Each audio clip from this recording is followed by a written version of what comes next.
Hi, welcome to this second video in Bayesian statistics, well, actually called machine learning.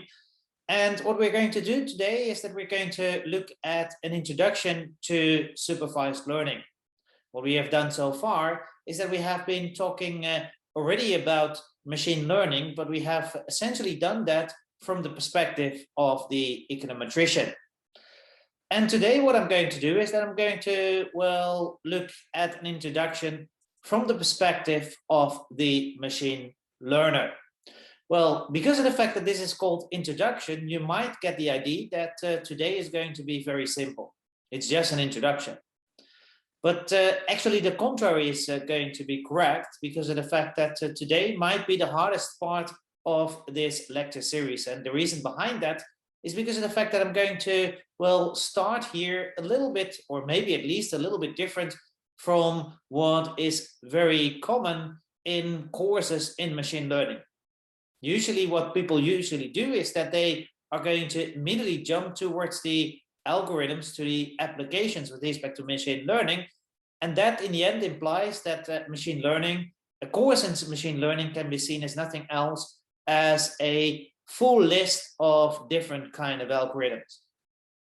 I would say that that would be a little bit boring. And apart from that, I do think that it's really not necessary to do that in that way with respect to you as econometricians. And the reason behind that is because of the fact that even though I do know that econometricians are not really mathematicians, well, you're more like applied mathematicians, and therefore it would be much better to, well, start with the mathematics that are related to supervised learning.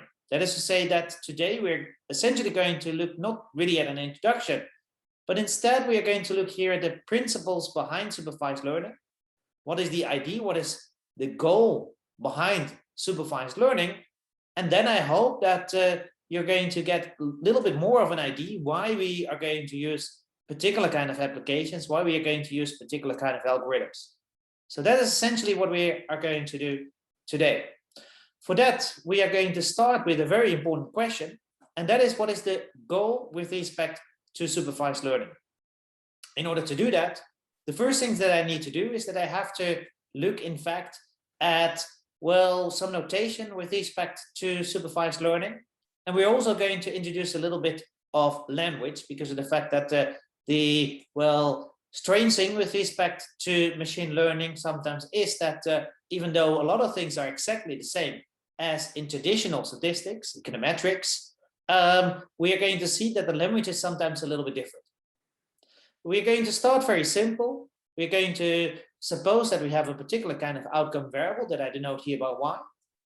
And what I'm going to assume is that this y in general is going to be one-dimensional. So it's really a stochastic or random variable y that we have over here. And we want to predict that y with a set of features. And these features are going to be this x that we have over here. This x is going to be allowed to be multidimensional. So this is generally not a random variable, but it's going to be a factor. And the dimension of that factor that we have over there is going to be denoted by this p that we have over here. Well, this looks all very familiar because of the fact that in econometrics, especially at the moment that we're going to do regression analysis, then we typically also have an outcome variable y, and we have a set of characteristics x that we usually denote as regressors. Well, in machine learning, even though it is almost identical, we typically call the regressors not regressors, but we're going to call them features. But the idea is exactly the same. So therefore, at the moment that you're going to, well, sometimes say regressors instead of features, I don't mind. And I hope they also don't mind that I, as an econometrician, might sometimes call these features regressors as well. Well, then, in addition to that, we are going to look at a data set. Well, the data set is very much the same as what we typically have in econometrics. However, here also a new language because of the fact that machine learners usually don't talk about a data set, but they usually call this a training data set. And the reason behind that, well, that will become clear later on. And the reason behind that is because of the fact that in machine learning, usually we don't have just one data set. We usually have 2 or maybe even 3 of them. So therefore, we are going to denote this data set by the training data set, but it's exactly the same kind of data set that we typically have in econometrics. But we're going to denote that by xi and yi. So we are going to have this factor that we have over here, where I is going to run from 1 till n. And they're going to be iid, and they're going to be identically distributed as the random vector xy that we have over here, which is of course nothing else as the combination of this xy that we have over there. So this is now going to be a p plus 1 dimensional vector. And this now is going to be, say, our data set. It runs from I is 1 till n. So this one is going to be much higher dimensional. It's going to be n times p plus 1. And we're going to denote this training data set in general by this Tn that we have over here. This n that we have over there is, of course, to denote the sample size that we have over there. Take into account that this vector that we have over here, apart from being highly dimensional, is also random. And therefore, we're going to denote realizations of this Tn by this little tn that we have over there. And now we get to the most important thing with respect to this slide, and that is the goal of supervised learning, as I already mentioned. That is going to be now the goal is to obtain a prediction function gx, typically called a learner, that predicts well the outcome of y when x is equal to x. So this is the main goal. I could have made this completely in bold or something like that, but this is now going to be the main goal of supervised learning in order to get a prediction function. Well, as I already said, learner is typically what machine learners actually say about this function that we have over here. I usually like more to call it a prediction function, because that is what it is. What we want to do is that we, for any realization of this x that we've over here, we would like to make a prediction of that y that we have over there. Well, at this stage, it might be interesting to look at a particular kind of example. Suppose that at a particular moment in time, I decide to no longer be a professor in econometrics, but instead I'm going to work at a real estate agent. So, and suppose that this real estate agent, well, what they want to do is that they want to predict house prices. The reason why that might be the case is because of the fact that a lot of people come into this real estate agent or the office of the real estate agent. They would like to sell their houses. And at the moment that they come in, it would be so nice if you could immediately say what the potential house price is going to be. It may also be because of the fact that you would like to get good asking prices. As I already said in my previous video, having a good asking price is important. So therefore also there, it might be interesting to know, in fact, for a particular kind of house, what is going to be the potential house price. And then what I can do is that I can try to find a prediction function gx that, of course, I'm an econometrician. I'm going to base that, of course, on the training data set that I have over here. But now a main question arises, and that is, what is a good prediction? Well, the answer to that particular question is, well, what is at least not? Well, you should realize that a good prediction is not by definition a prediction that is always going to be correct.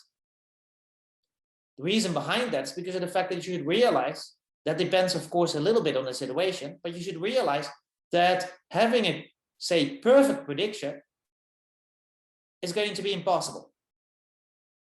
At the moment that we're going to go back to our example that we have so far, you should realize that it's going to be impossible to perfectly predict any house price of any house that comes into this real estate agent. And the reason behind that is because of the fact that we might have a lot of features. We may have a lot of features such as the size of the house, the location of the house. We may have some additional information about the house, say the maintenance of the house. We may know what kind of house it is. We may know where the floor, in which floor it is situated. At the moment it's a flat, but there are always things that we do not know. Suppose at a particular moment in time, somebody comes in at this real estate agent And that particular individual just renovated the house completely. And among other things, there is now a very nice design kitchen in that particular house. That design kitchen is, of course, very important for the house price. It has been very expensive, and therefore it is going to have an impact on the house price. But for us, it's going to be very difficult to know how important that is going to be. First of all, we might even not know how this design kitchen looks like, what is the make of the design kitchen and things like that. But in addition to that, well, it's going to be very unlikely, if it's a very nice kitchen, that we have some comparison in our training data set for which we are able to say what actually the value of such a design kitchen is. You should also take into account that there are other kinds of characteristics that we cannot take into account, such as, for example, the view of the house. What do you see if you look outside of the house? And it is even the case that there may be some luck here. There may be some luck with respect to selling a particular house. It may be possible that at the moment that you sell the house, well, then the demand for that particular kind of house may be extremely high. It might be the case that a couple of families are especially interested in that particular house, and therefore they're going to bid against each other to get the house as soon as possible. But it may sometimes be the case that at the moment that you bring a house to the market, that nobody is interested in that particular house. So therefore, there's also some luck aspect in the house price that we have over here. Well, the conclusion from this must be that we can never be completely correct with respect to the predictions. So therefore, what we need to do is that we have to look at the quality of our predictions. Well, maybe better to say how bad we are with respect to a particular kind of prediction. Well, for that, we are going to introduce a thing that we call a loss function. The loss function is introduced here. I simply denote it here by loss. And it's going to be a function of two different things. First of all, we're going to have this y over here, which is nothing else as the realization of this y that we have over here. So the final, in our case, house price that we're going to get. And then it's also a function of this y hat. And y hat is actually nothing else as the prediction that we made. So that's actually based on this gx that we've over here. So this y hat is actually by definition equal to the gx that we already have introduced over here. And the loss function is now going to say, in general, how bad we do with respect to a particular kind of prediction, where, of course, our prediction is y hat, and the realization of y is equal to this little y that we have over here. Well, at this stage, I'm not going to say too much about this loss function, but we must have at least two characteristics with respect to this loss function. First of all, we should realize that at the moment that y and y hat are exactly equal to each other, well, then at that moment in time, we have a perfect prediction. So therefore, there should not be any loss. So therefore, the loss function should be equal to 0. In addition to that, we are going to have that as soon as the difference between y and y hat is going to be larger, well, then it's going to be the case that the loss should be large as well. Then we make a worse prediction. So therefore, in that particular situation, it should also be the case that the loss that we have over here should become larger. So these two characteristics we are going to have with respect to the loss function, but right now I'm not going to say too much about the loss function. Later on, I will come back to the definition of the loss function that we're going to use. Now that we have this loss function that we have over here, then for any, say, y that we are going to have over here, we can calculate this loss function. So to come back to my previous example with respect to house prices, what I can do in my office at the real estate agent is that I can use a particular kind of prediction function. At this stage, I don't know yet how to get such a function, but I could just simply use a random function that we have over here. And then I can wait. As soon as a particular house comes in, I can wait for a while, say a couple of weeks or maybe even a couple of months, at the moment that this house gets sold. Then I do know what the realization of this y that we have over there, and I can calculate my loss that I have over here. Well, you should realize that that might not be such a great idea. And the reason behind that is because of the fact that for any kind of new house, I'm going to get a different kind of loss over here So it's going to be hard to, first of all, know how well this prediction function does. And well, most likely at the moment that I get the idea that I have a good prediction function, well, most likely already before that time, I will be dismissed by the real estate agent because of the fact that I have made such worse predictions with respect to this, say, random prediction function that we have over here. So therefore, it would be so much nicer if I already can say beforehand what, in fact, a good prediction could be, not about the, say, realizations that we have with respect to this y that we're over here, but it might be so much nicer if I can already say something about the future. So one nice thing would have been is that I would be able to calculate the mean losses that I'm going to make from now on into the future. Well, even though that is going to be really, really difficult to understand how to do that, at least theoretically we can think about that. And the reason behind that is because of the fact that we do already have more or less a model. We do already know that we have this x and y, they are random variables. So therefore the question arises, what is then the mean loss that we're going to make from now on into the future? Well, that's actually nothing else as the mean of x and y over, say, all the potential losses that we can have in the future. So that's this thing that we have over here. It's nothing else as the mean losses that we are going to have with respect to the random variable y that we have over here. Well, these are originally were the realizations, but now it's going to be a random variable. And the prediction that we're going to make for any house that comes in with these characteristics x that we have over there, well, that's simply going to be our gx that we have over here. So this is now going to be the future losses that we're going to make from now on into the future. Well, we really know what a mean is because of the fact that generally means are actually nothing else as integrals. Well, for that we can simply take the integral over here. We have to do that over the total support of our random factor, well, xy that we have over there. I denote that here by this calligraphic xy that we have over here. And then what we're going to do is that we're going to integrate over all the losses that we have over here and multiply that by either the probability or the density function of the factor xy that we already have introduced over here. Well, this is just a definition of a mean. Well, I discussed definitions of means in my preliminaries video. So if you do not really understand how I get from here to there, well, then at that moment in time, I advise you to once again look at my preliminaries video. Now you should realize that this thing that we have over here is really important in machine learning. It's how well we do, not just for one particular, say, prediction, but it is how well we do for any kind of prediction that we're going to make from now on into the future. And therefore, it has a very special name.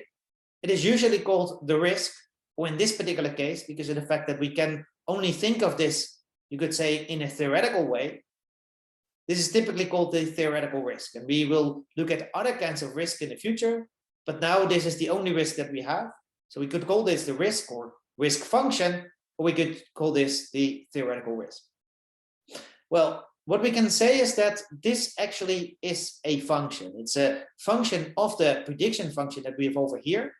It's not a function of anything else because of the fact that we integrate anything else out. We integrate out the y and the x that we have over here. So therefore, this is only a function of, say, our prediction function, this g that we have over there. And therefore, and because of the fact that this theoretical risk is so central, so important in machine learning, we use the following definition. We are going to use this L that we have over here, and L is going to be a function of G that we have over there. Well, now based on this, and based on the things that I have said so far, we can redefine our ultimate goal. Because now the ultimate goal is to find a function G that is going to minimize our theoretical risk that we have over there. So in mathematical terms, what we are looking for is a G start function that we have introduced over here, and that is going to minimize this, say, LG function that we have over there. So it's simply this, say, minimization problem as we have it over here. Well, this now looks very, very straightforward and maybe even quite simple, but you should realize that it's in reality not so simple. And the reason for that is actually that there are many, many problems in order to do this minimization algorithm or problem that we have over here.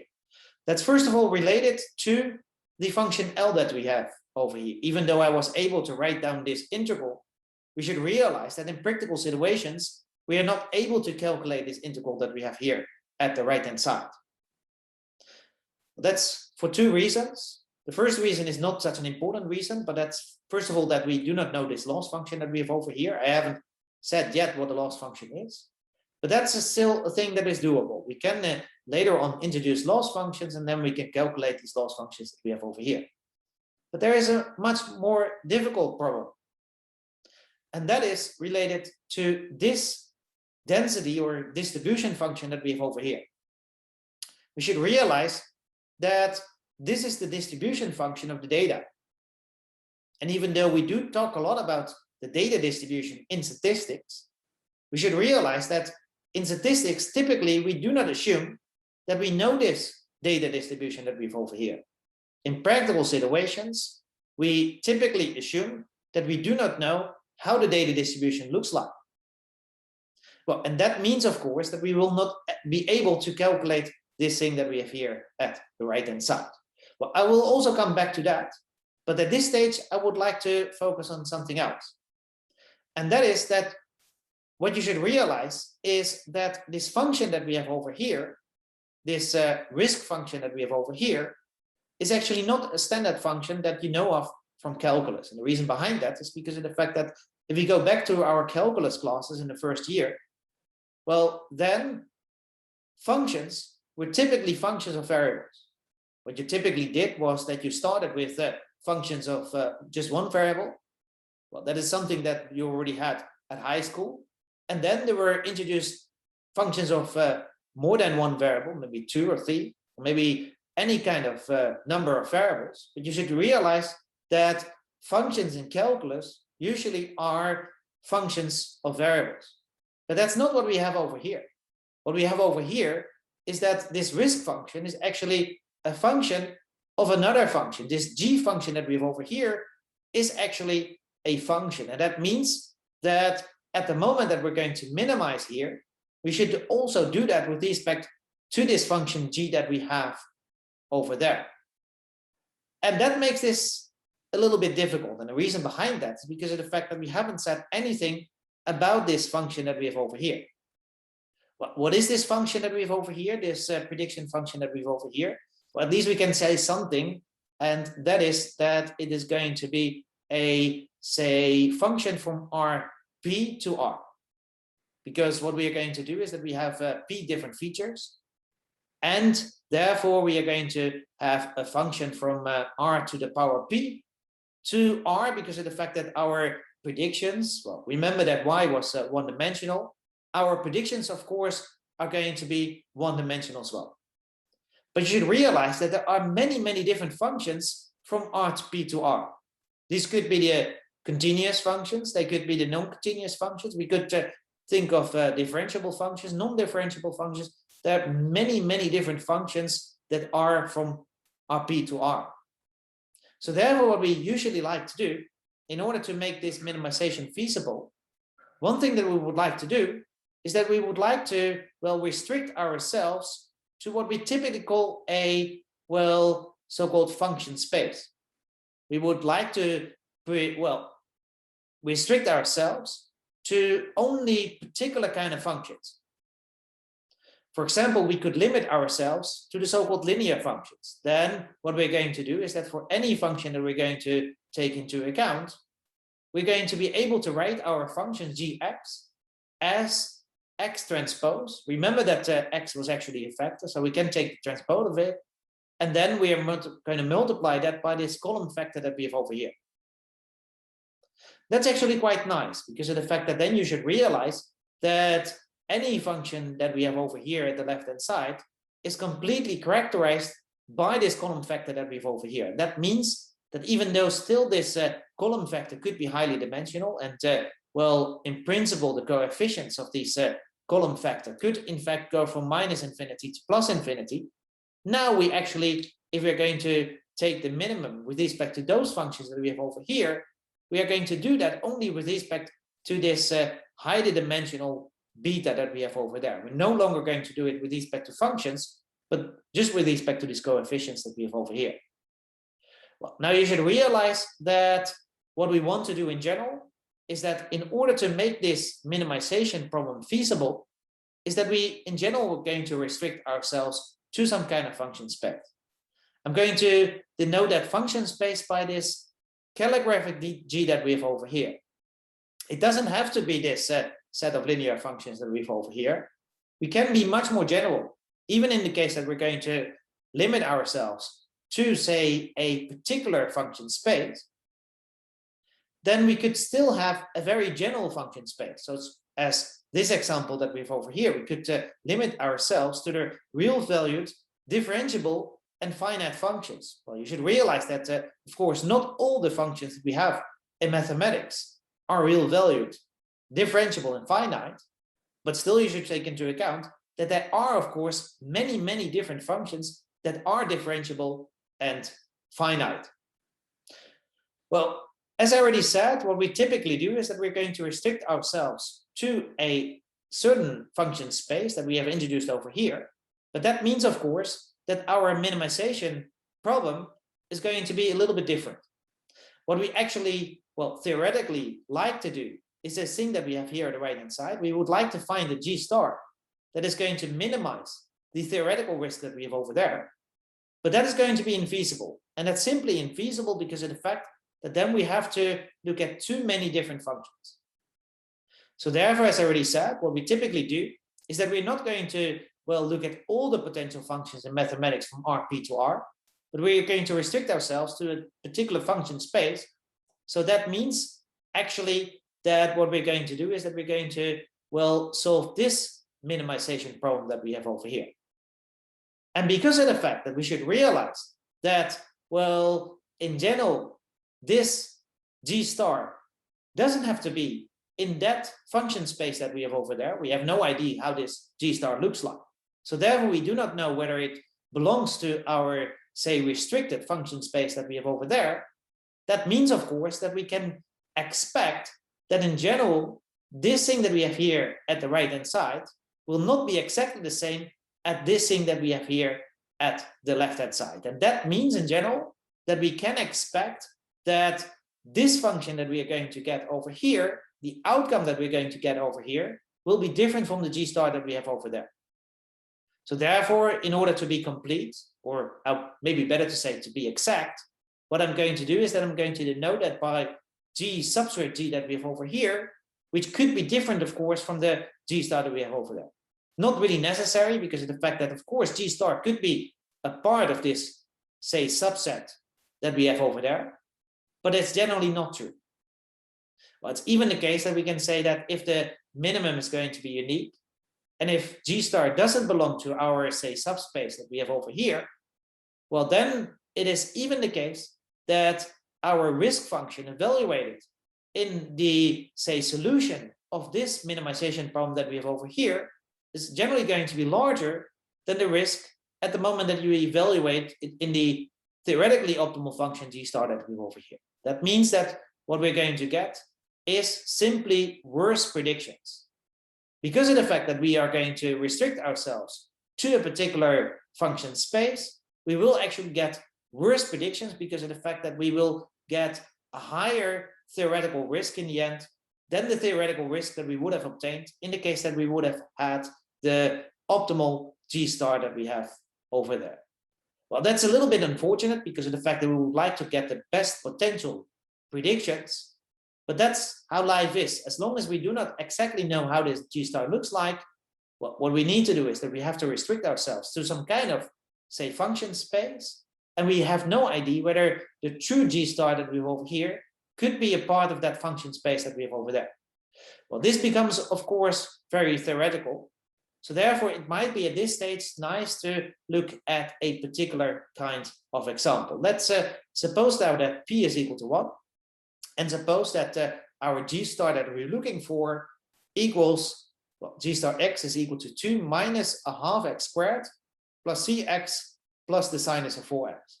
Let's assume that that is what we actually have in this case. We do not know that, of course, and therefore what we need to do is that we are going to restrict ourselves to a particular kind of function space.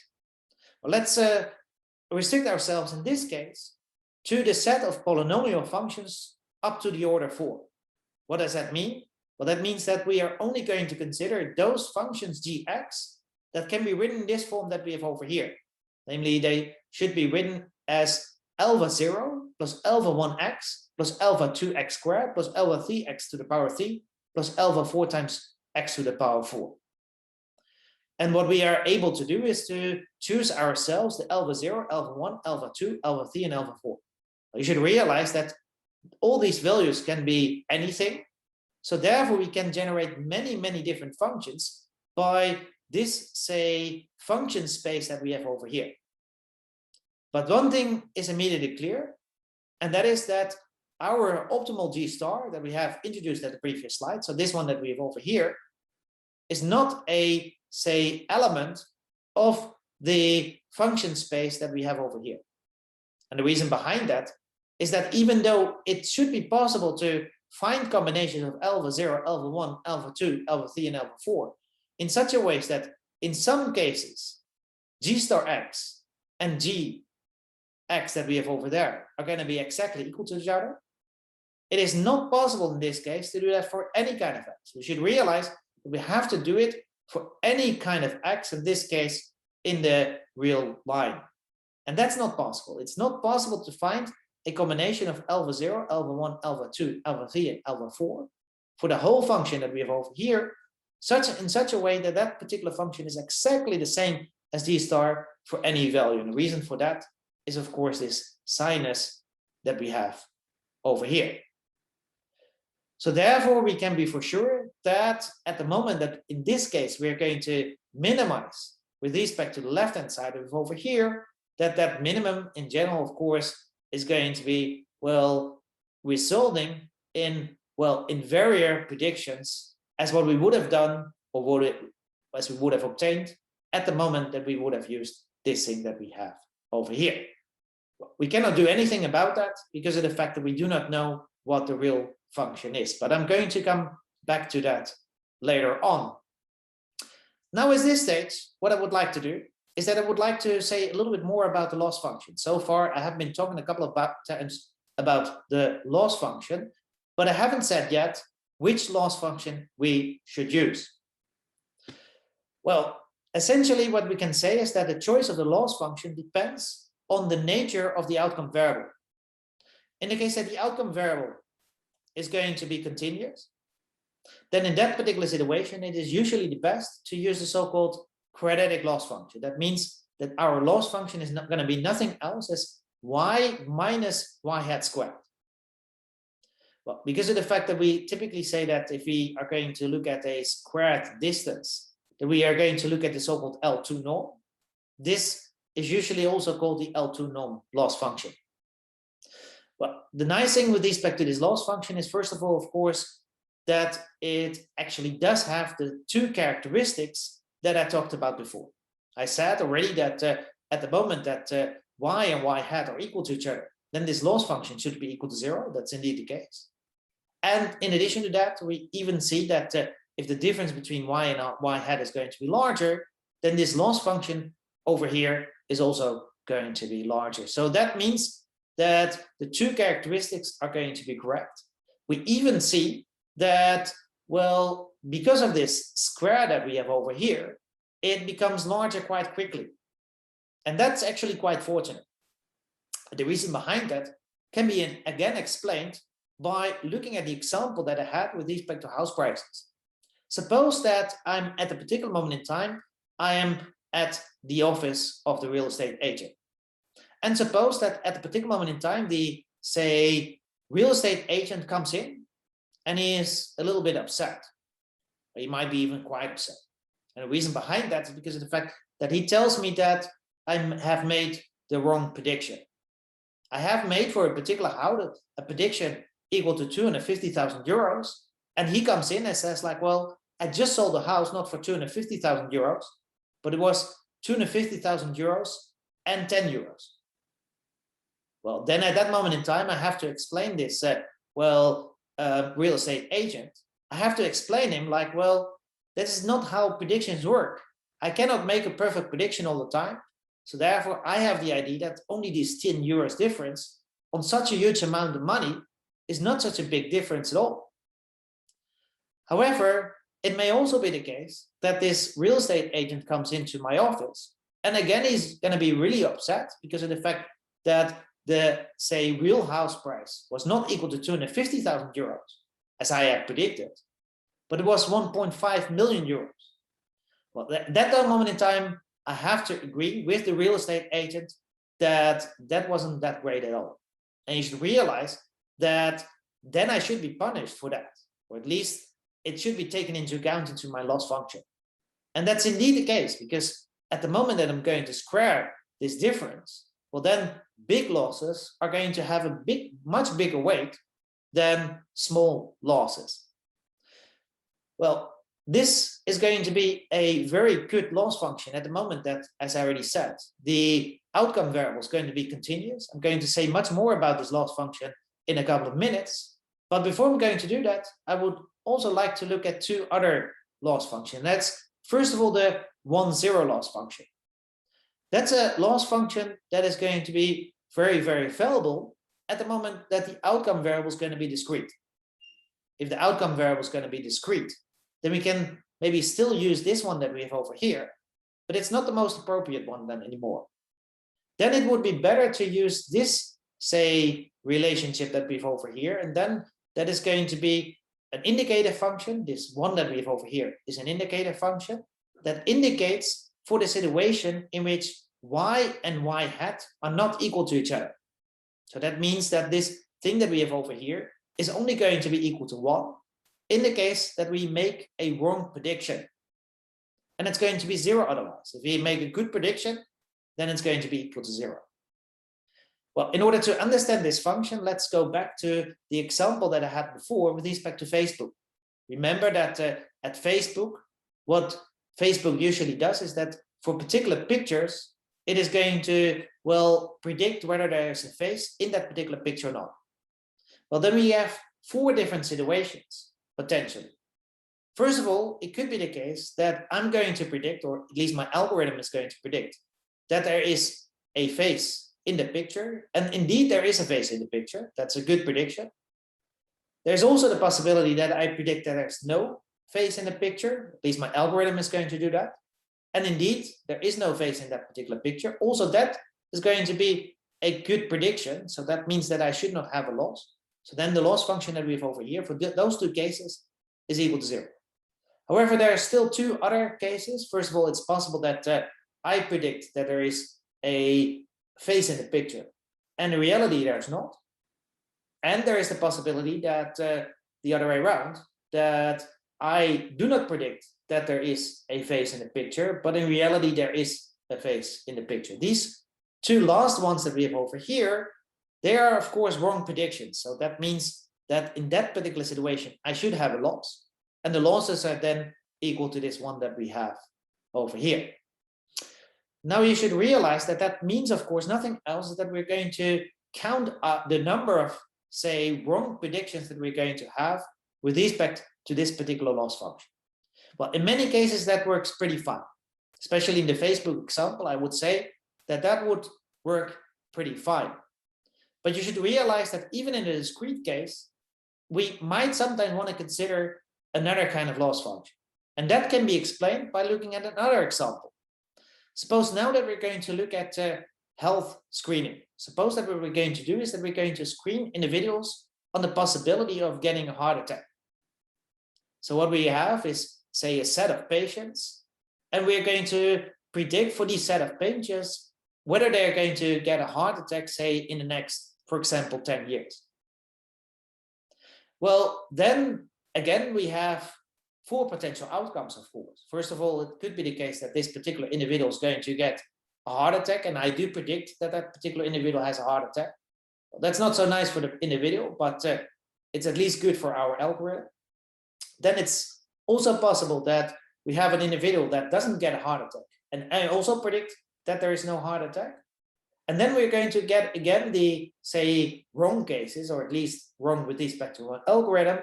It could be the case that I predict that a particular individual is going to get a heart attack, and that individual is not going to get a heart attack. And finally, there is the possibility that I predict that individual is not going to get a heart attack, and actually, in the end, the individual is going to get a heart attack in the next 10 years.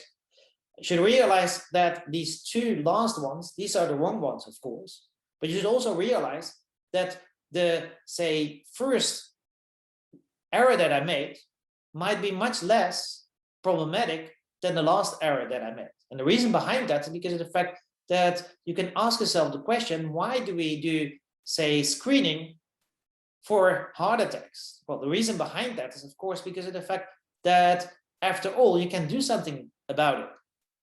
At the moment that you predict that somebody might get a heart attack, well, then you can try to do something about that. You could give that particular individual medicine, or you could give that particular individual advice to, for example, lose some weight. So at the moment that I'm going to make the wrong prediction, that I predict that a particular individual is going to get a heart attack, but in reality, that individual doesn't get a heart attack, well, then what has happened? Well, not so much, you might say. Well, maybe we spent a little bit too much on medical treatment. It may also be the case that we have given this individual the wrong advice to lose some weight, but that might not be so bad. But on the other hand, at the moment that I'm going to make the wrong prediction and I say that a particular individual is not going to get a heart attack, and in reality that individual did get a heart attack, well, that's actually much worse, of course, because you should realize that then we could have done something about that. We could actually have tried to prevent this particular heart attack, but we didn't do it because of the fact we had the idea that it was not going to happen. So therefore, you should realize that this loss function that we have over here may be suitable for some cases, but not for any kind of case. Then, just to be complete, I would like to say that there's also sometimes another kind of, say, loss function used, and this is this so-called cross entropy loss function. That's actually nothing else as minus the logarithm of our prediction function. And you should realize that at the moment that we're going to take the mean over this with respect to our, say, axis that we have over there, what we're going to take then, we're going to take the mean, and then we're going to take the minimum of that. Well, what we're going to do then is to maximize the logarithm of this gx that we have over here. Well, that's actually nothing else as what we typically do in econometrics to maximize the likelihood function. What I would like to do now is that I would like to come back to this quadratic loss function. And we have already seen that this quadratic loss function is very suitable in the case that we have a continuous outcome variable. I already said a couple of good things with respect to this quadratic loss function, but I can say many more things. First of all, I can say that it's quite simple, of course, as we have already seen. But another thing is that it's also differentiable everywhere, even at 0. And that's, of course, quite nice. And the reason behind that is because of the fact that what we want to do in the end is that we would like to come back over here. We would like to minimize a particular risk function. Either we try to do this thing that we have here at the right-hand side, or we would like to do this thing that we do here at the left-hand side.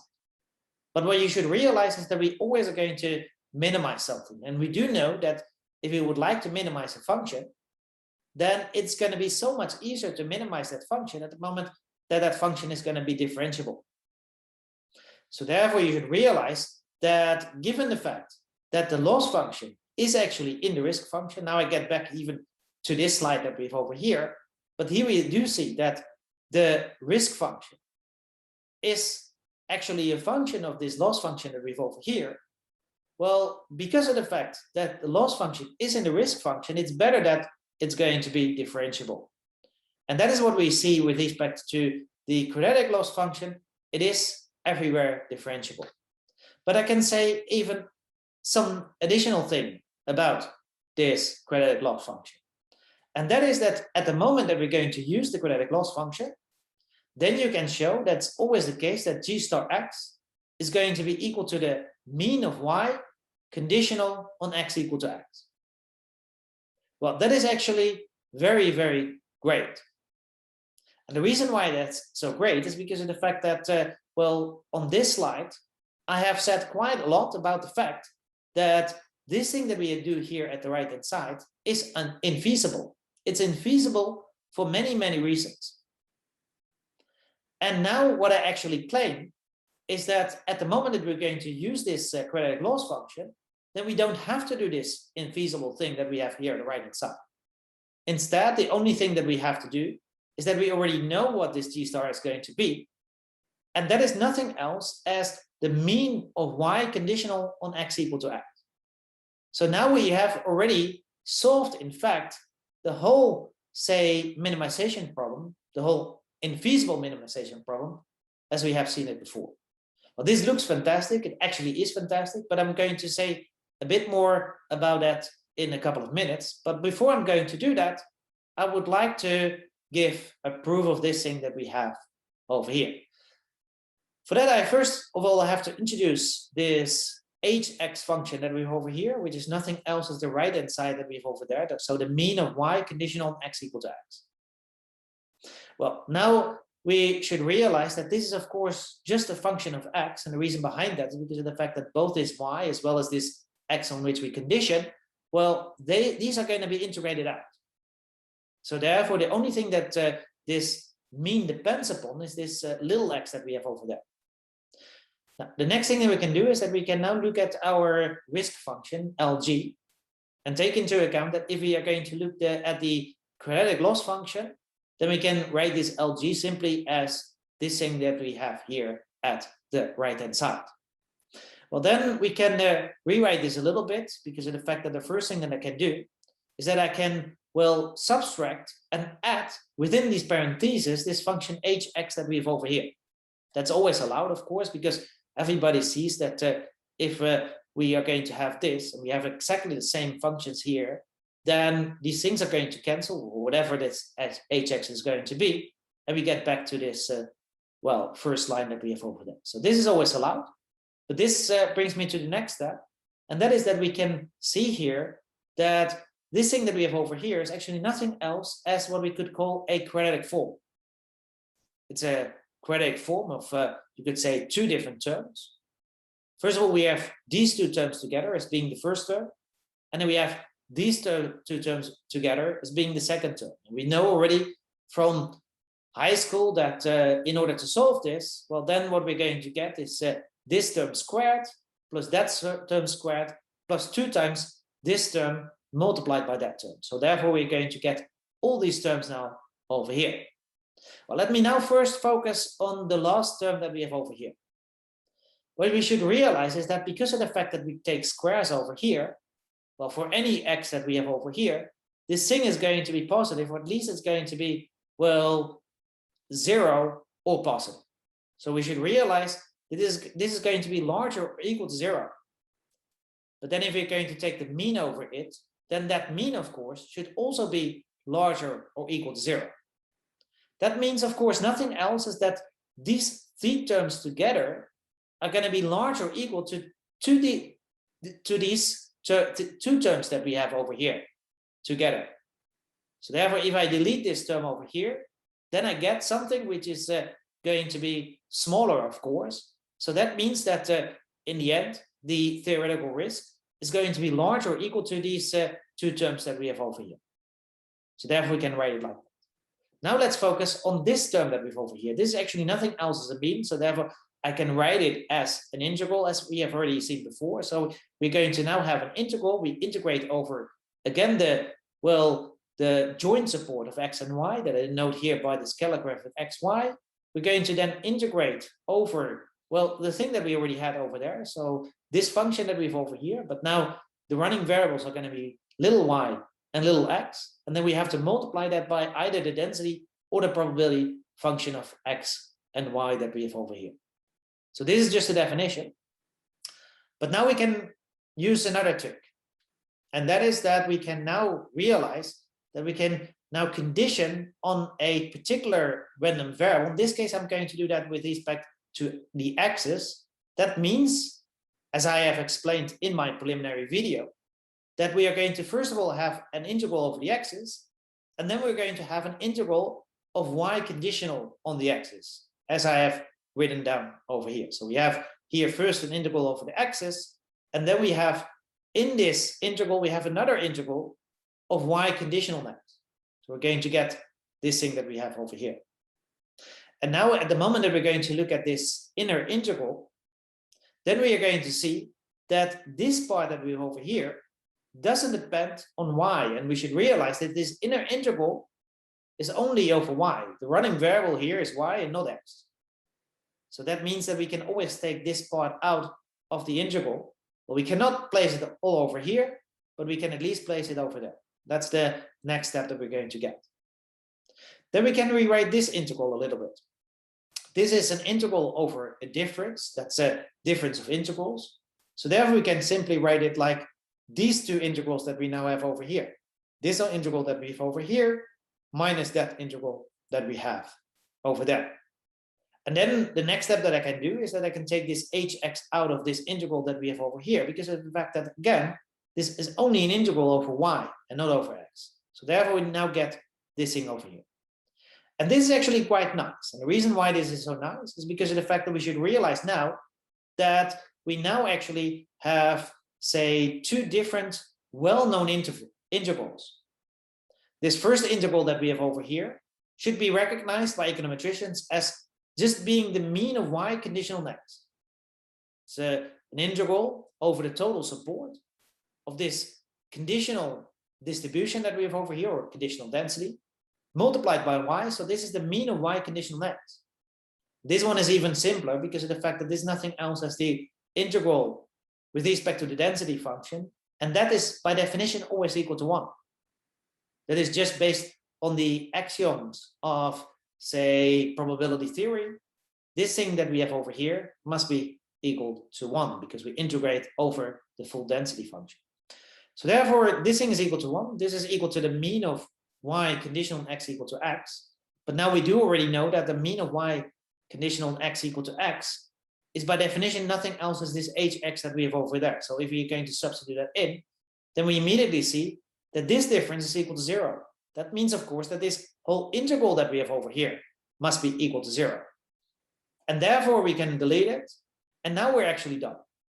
And the reason behind that is because of the fact that what we actually wanted to prove is that we wanted to prove that this right-hand side that we have over here, well, that is actually going to minimize the risk function. And that's true according to this, because of the fact that we see that whatever g we're going to take, well, we will never find a g that is going to give us, say, a lower risk than at the moment that we're going to use this hx that we have over here. But by definition, hx is nothing else than this conditional mean that we have over there. So therefore we should realize that now we have proven that hx is going to minimize the, say, risk function, and that's exactly what we wanted to prove. So therefore g star x is equal to this conditional mean. Well, we should realize that this is really, really nice. And the reason behind that is because of the fact that, as already said, well, we have seen before that it's going to be hard to do the minimization problem. But now we do know that if we're going to use the quadratic loss function, then it's simply equal to the mean of y conditional x equal to x. It is very nice, but we should realize that actually this result only has a theoretical value. And the reason behind that is because of the fact that we still have one additional problem. And that is that we actually also do not know what this mean is here at the right-hand side, because this mean depends on the distribution of y conditional on x. And that's actually nothing else than the data distribution. And as I already said before, generally in statistics, we do not assume that we know the data distribution. So therefore, this thing that we have over here is completely unknown to us. So therefore, you might say like, well, this is not going to be of any practical value. But that's also not completely true. We still have some possibility over here. And that's the possibility that we usually use at the moment that we cannot calculate something in statistics. Then we say like, well, if we cannot calculate it, we're going to try to estimate it The question how to estimate this conditional mean depends on the situation. Well, let's first assume that the x that we have, that x is going to be discrete. Well, then in that particular case, what we need to do is to estimate this conditional mean that we have over here. Well, in that sense, we can use the Analogue Principle, because we should realize that what we have here at the right-hand side is nothing else as a mean of the population. It's what we usually call in the Analogue Principle a population mean, because of the fact that it depends solely on the distribution of the data. It depends on the distribution of y conditional x. So therefore, that depends on the data distribution.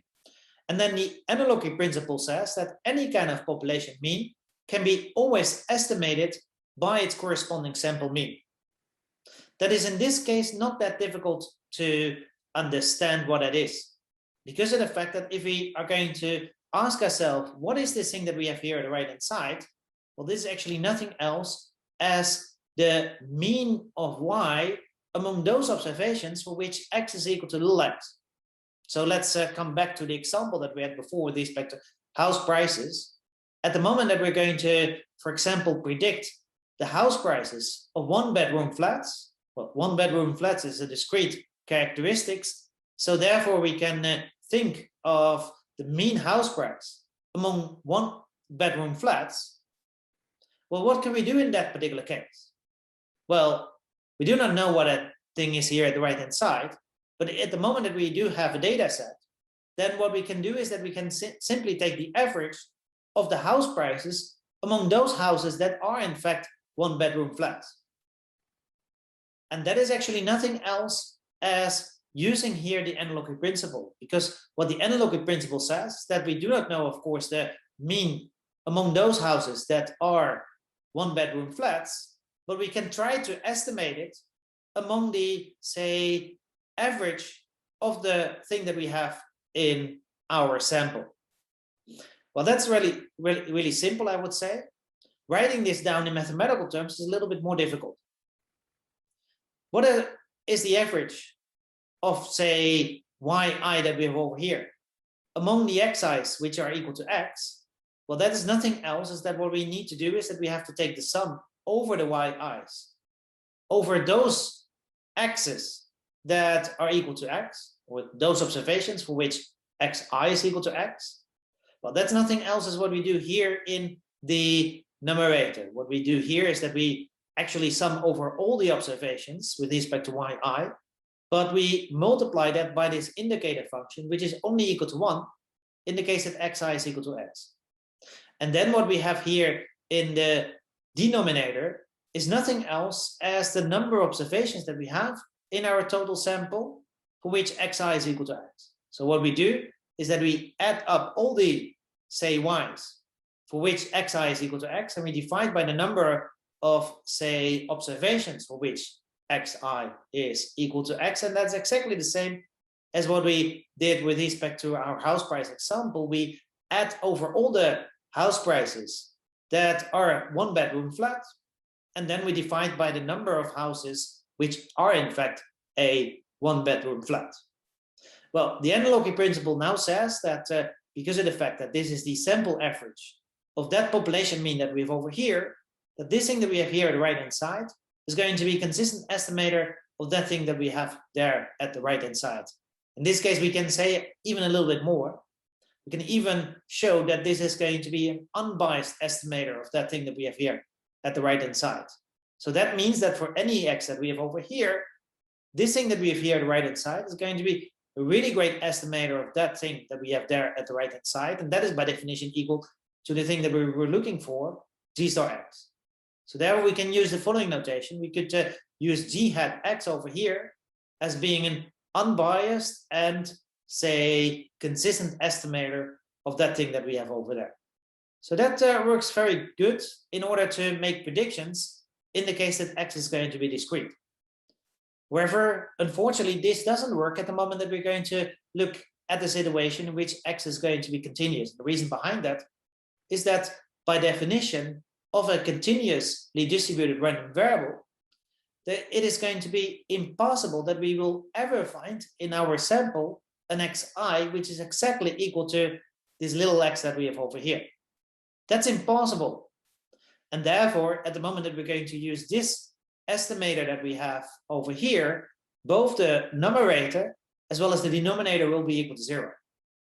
To give you an example, suppose that we're not really interested in one-bedroom flats, but instead we are interested in the house prices of flats that are exactly 800 square feet, so 80 square meters.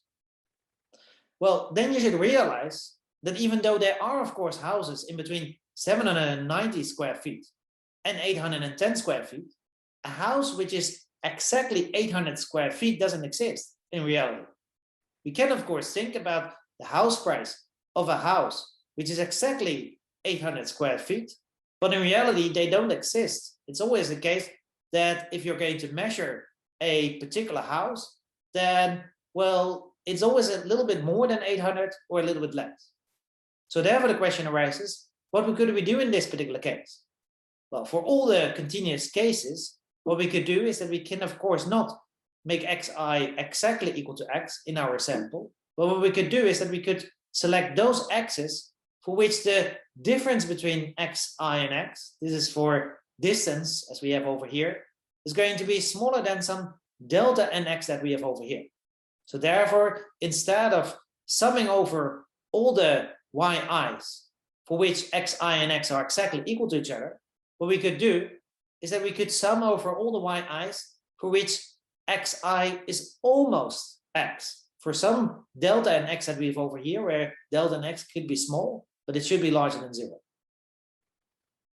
Then what we're going to get in our particular example is what we could do is that we could, instead of looking at those houses that are exactly 800 square feet, we could instead look at the houses that are in between 790 and 810 square feet. If you think that then in that particular case you still do not have that many observations, you could increase your interval a little bit. You could, for example, look at the houses between 750 square feet and 850 square feet. So that is what you could do in this particular case. You're not going to get exactly houses of 800 square feet, but you're going to, well, look at the houses that are approximately equal to 800 square feet. So you're going to take the average among these houses that you have then over there. That's of course possible. And then you get this estimator as we have it over here. You will now sum over all the y's for which the distance is not larger than this delta nx that we have over here, and you divide by the number of houses that you have for which this distance is not larger than this delta nx that we have over here. And we get a new estimator, and this estimator does of course work. But the question now arises, even though it works, is it also going to be an unbiased estimator? And the answer to that question is of course not. Of course, this is not going to be an unbiased estimator. And the reason behind that is because of the fact that you do not take the average over the xi's that are exactly equal to x, but you're going to take the average over houses that are different. So therefore, in this particular case, what we're going to get is that we're going to look at houses which are, say, in between, for example, 750 and 850 square feet. And what we can expect is that we are going to get some houses that are, well, just a little bit above 750. And we might have some houses which are just a little bit below 850 square feet. Well, we should realize that the house prices of these houses are going to be different from the ones that you have that are exactly 800 square feet. And we should also realize that, well, we cannot expect that these differences are just going to collapse at the moment that we are going to just look at these different kind of houses. So therefore we should realize that in general, this, say, estimator is not going to be unbiased. So it's going to be biased, but the question arises, is it also going to be inconsistent? Or can we prove that it's still going to be consistent? Well, actually, you can still prove that it's going to be consistent, but for that you need another, say, restriction. And that is that this delta nx that we have over there should go down to 0 at the moment that n goes to infinity. We do, of course, know that this implies that at the moment that n is exactly equal to infinity, that then delta and x should be equal to 0. And the nice thing is that if delta and x is equal to 0, well, then we are back in the, say, estimator that we had the previous slide. And that estimator is actually, even though, well, it doesn't work for the continuous case, it's still going to be an unbiased estimator. So that means that if n then goes to infinity, then we're going to get an unbiased estimator. Now, I just said that it doesn't work. So therefore, you might say like, well, this actually wouldn't work either. But here we are a little bit fortunate. And the reason behind that is because of the fact that even though, well, if delta and x becomes equal to 0, then this estimator doesn't work anymore. But we also know that n will never be exactly equal to infinity. What this actually only says is that we're going to make the promise that if n ever goes to infinity, then we're going to make delta and x so small that in the end it's going to converge to 0. This only says that we're going to reduce the values of delta and x at the moment that n becomes larger and larger. And that means, of course, that at the moment that n is really, really large, then this interval is going to be so small that the bias will actually reduce towards 0. And that means that in this particular case, we have an asymptotically unbiased estimator. It's not unbiased for any n which is going to be finite, but it's still going to be asymptotically unbiased. And asymptotically unbiased is exactly the same thing as consistency. So therefore, we still have a consistent estimator. So therefore, well, even though not unbiased, we do have a bias, it's still going to be consistent. Now, of course, the question arises for practical situations, what should we use for this delta and x that we have over here for any n which is not going to be equal to infinity? Well, one thing that we can do is that we can let the data decide for this. What we can do is that we can make delta and x the smallest value for which we have a situation in which we have exactly, well, k observations for which the difference between xi and x is going to be smaller or equal to delta and x.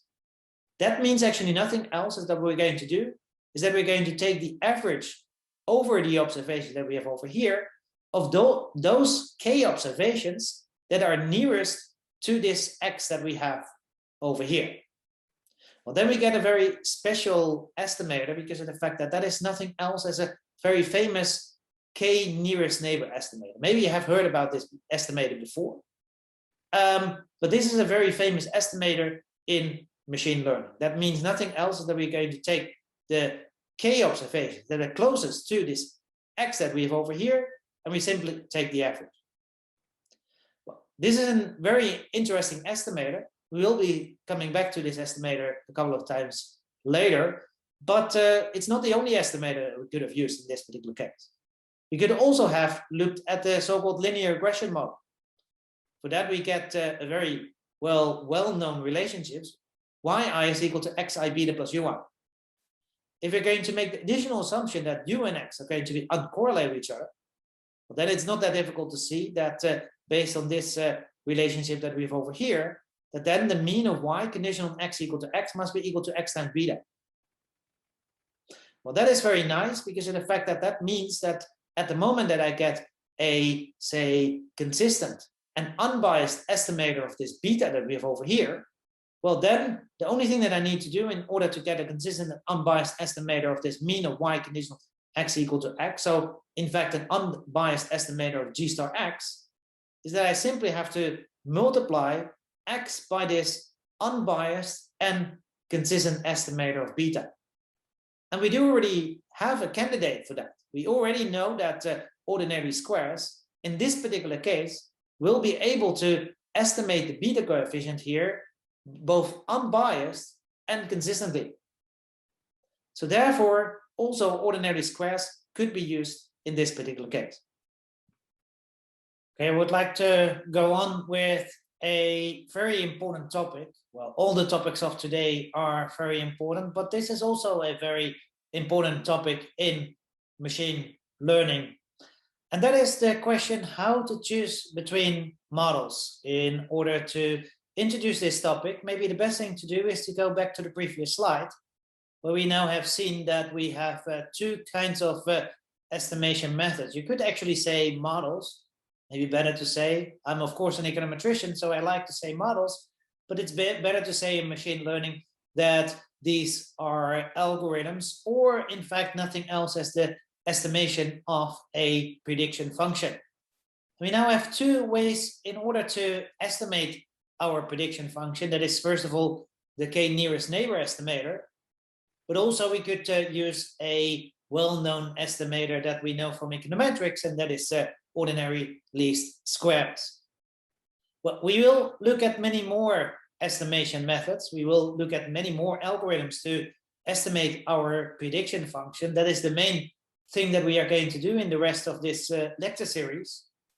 But then, of course, a very important question that arises is, which algorithm should we use in the end?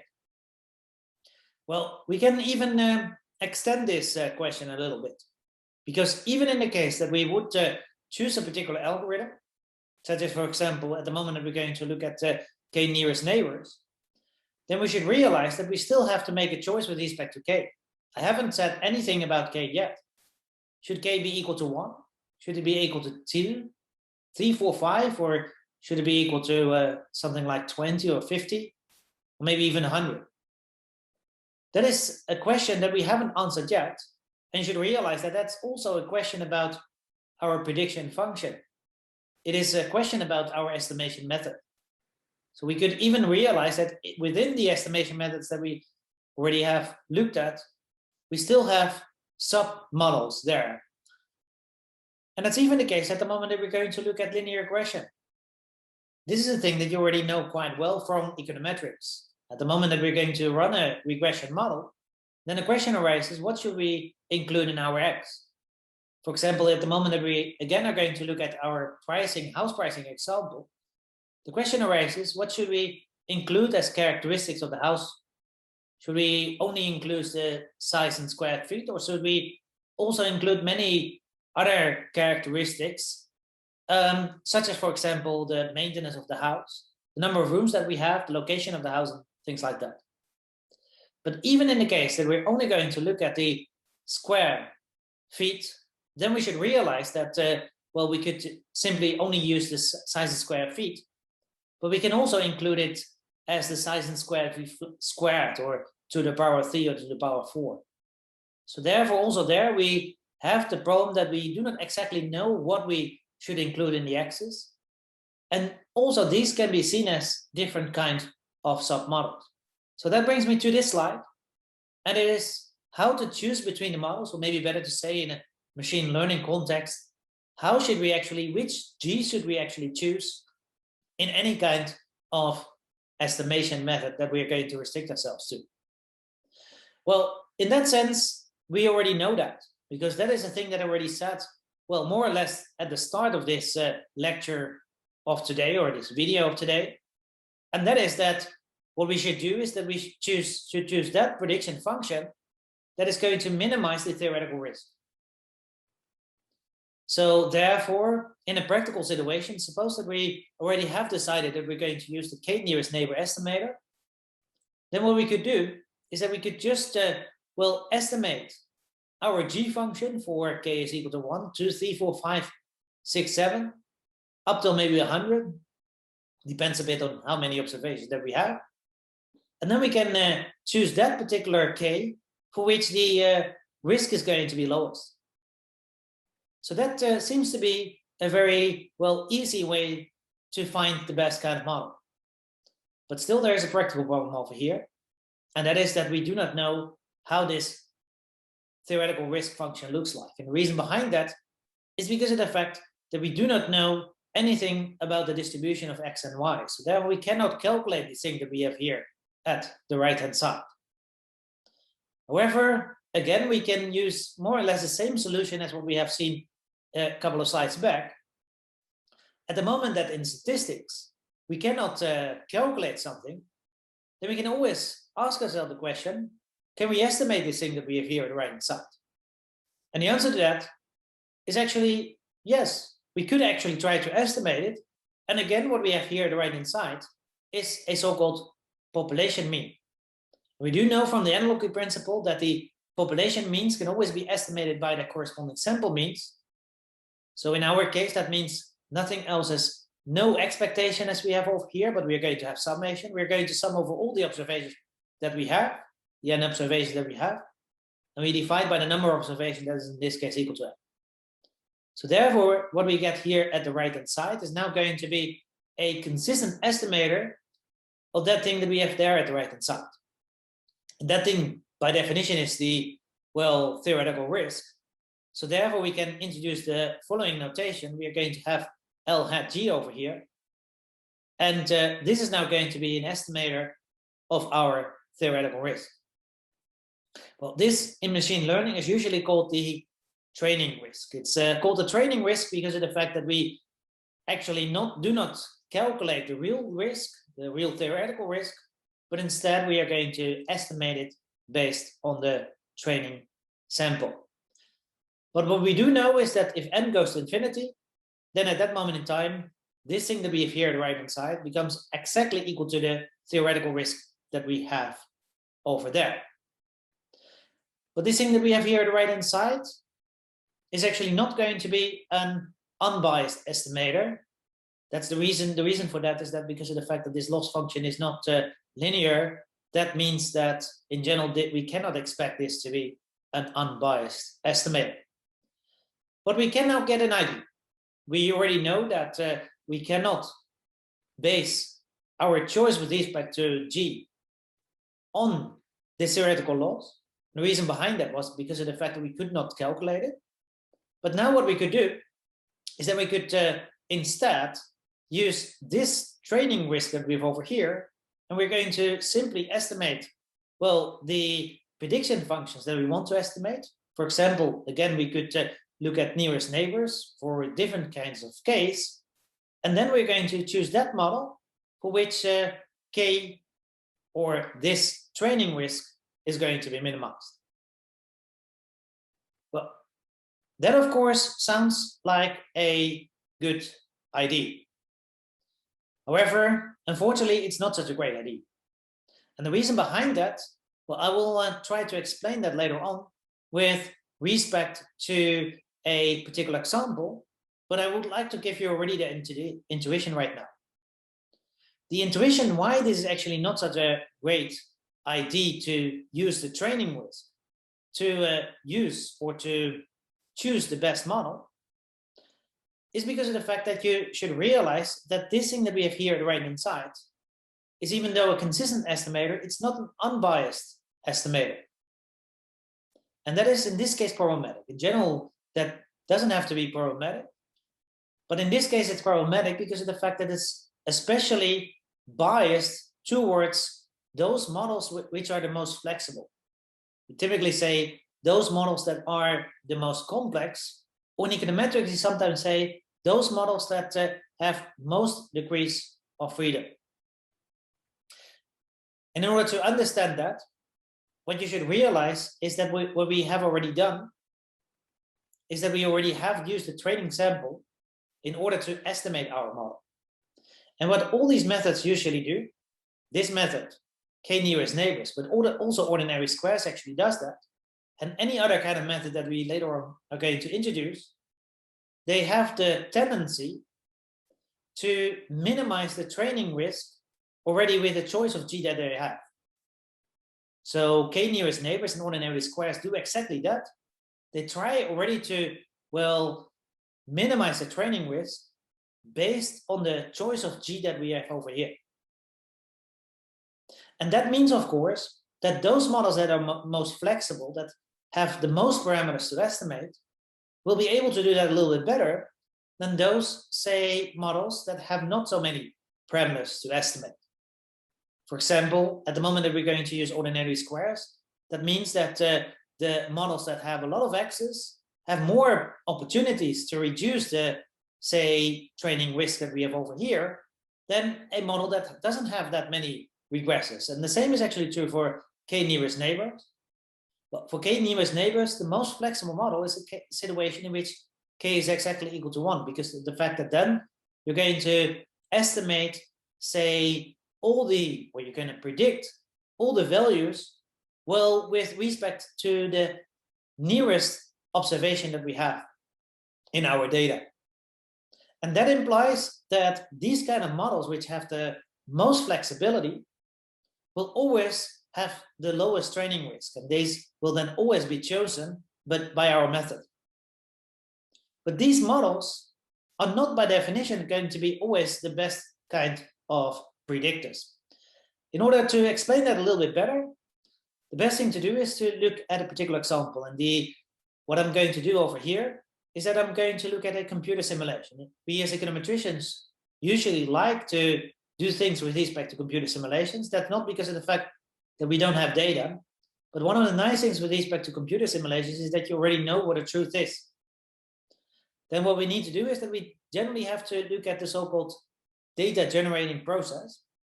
And in this case, the data generating process is as follows. We are going to have a yi being equal to g star xi plus ui. First of all, I'm going to assume that u and x are going to be independent from each other. And in addition to that, I'm going to assume that this g star function that we have over here, g star x, is nothing else as minus a half x squared plus cx plus the sinus of 4x plus 2. We have already looked at this function before. And in addition to that, I'm going to assume that xi is going to be uniformly distributed in between minus 1 and 2. So that for it can only take values in between minus 1 and 2. And ui is going to be normally distributed with a mean equal to 0. And a half is going to be the standard deviation. So therefore, a half squared, 0.25 is going to be the variance. One thing that we can immediately say about this model that we have over here is that G star is going to be the best predictor. Why?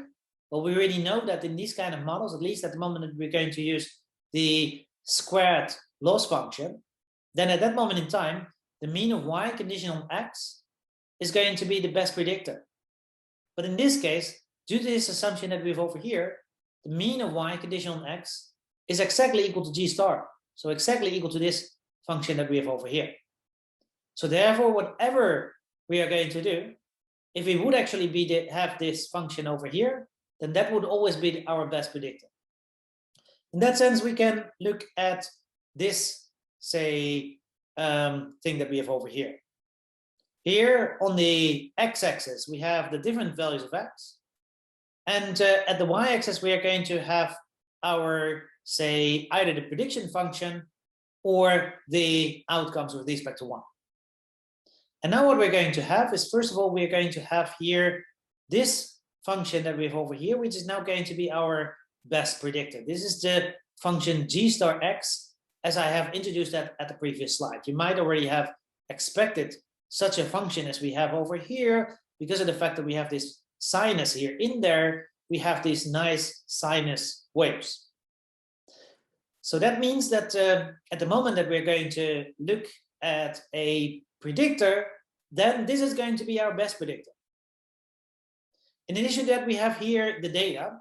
What I've done is that I have sampled 100 times from this model that we have over here, and that's now going to be our data, and our data points are here by these blue dots that we have over here.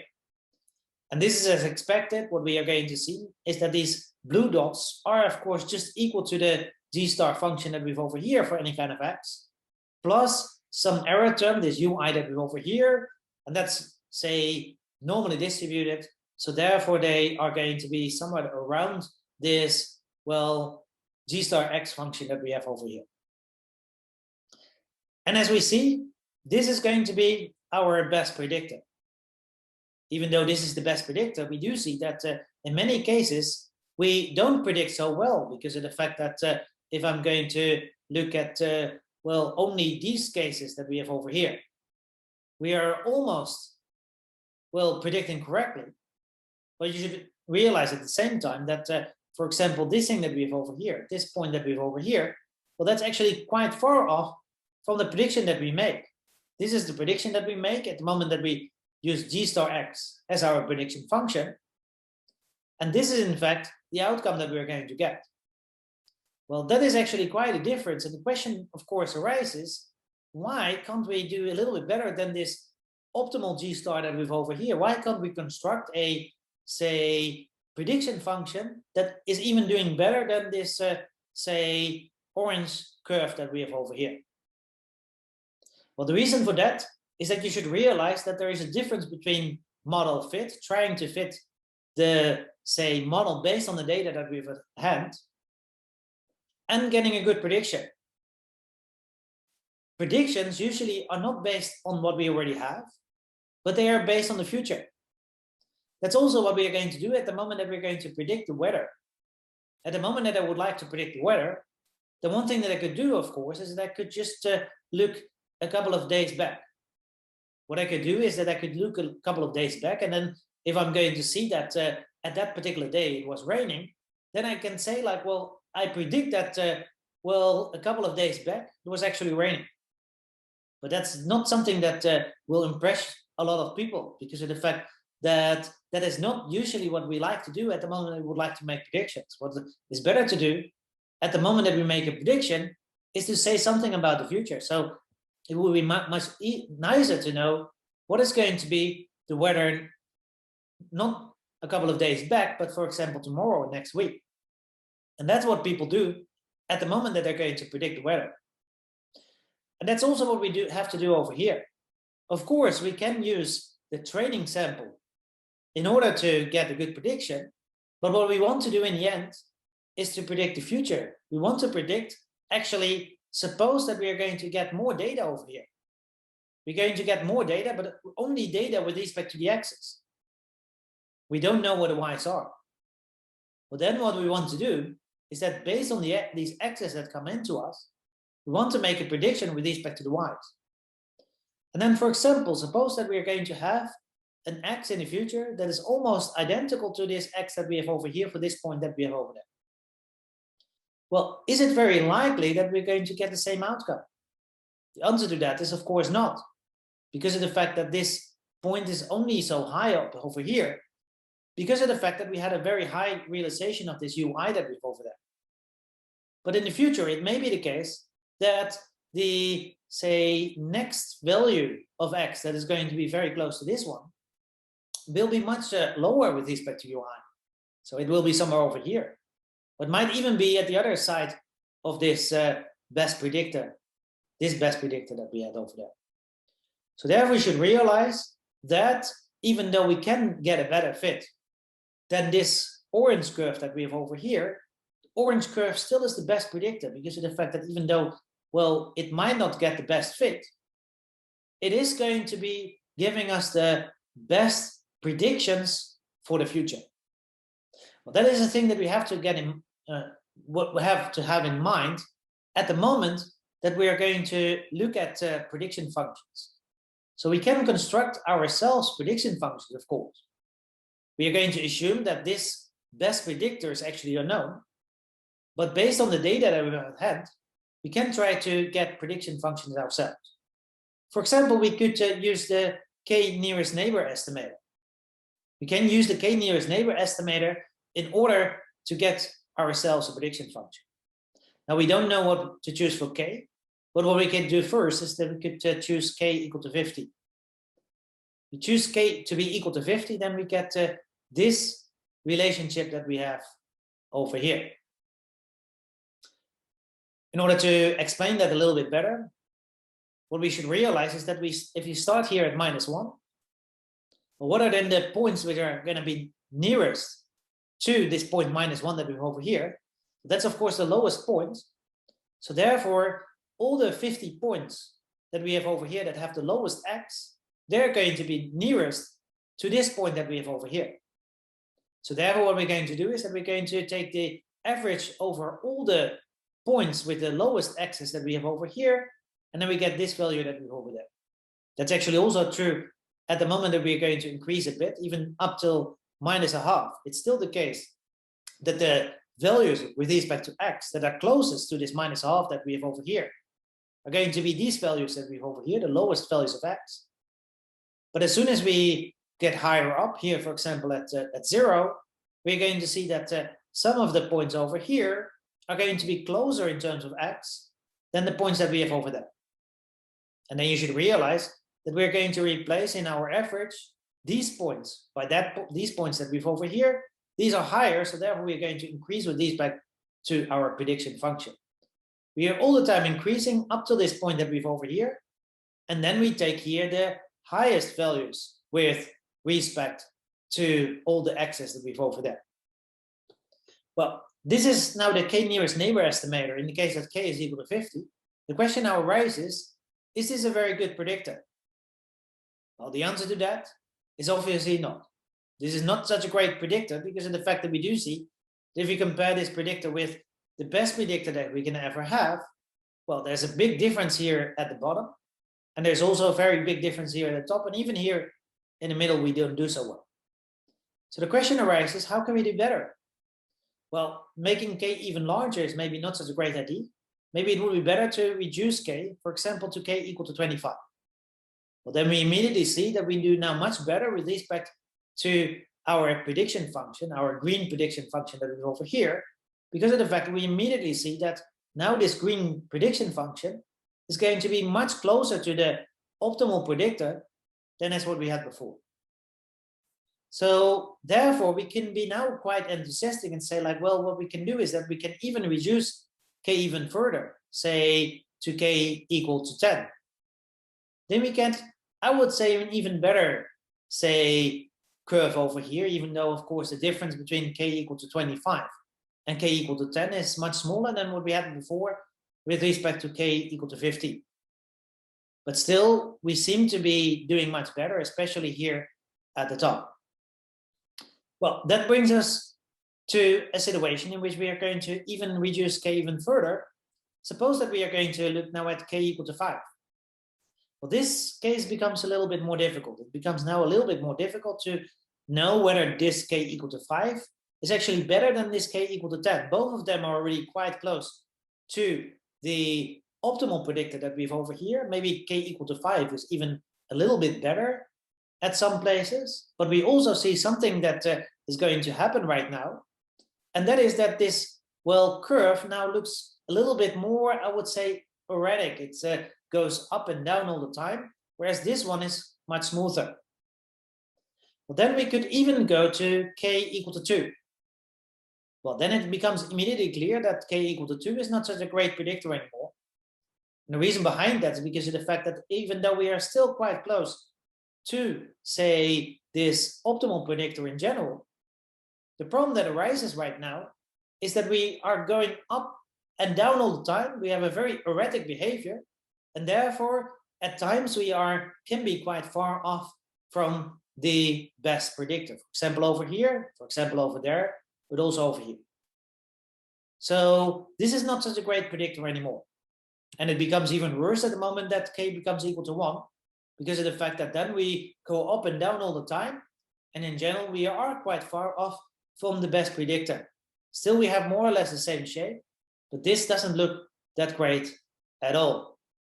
So there, what we can say from this is that potentially the best predictors are going to be somewhere in between k equal to 5 and well, the k equal to 10 that we have over here. Maybe in between k equal to 5 and 10, we can get even better predictors, but it's definitely not going to be equal to k equal to 2 or k equal to 1.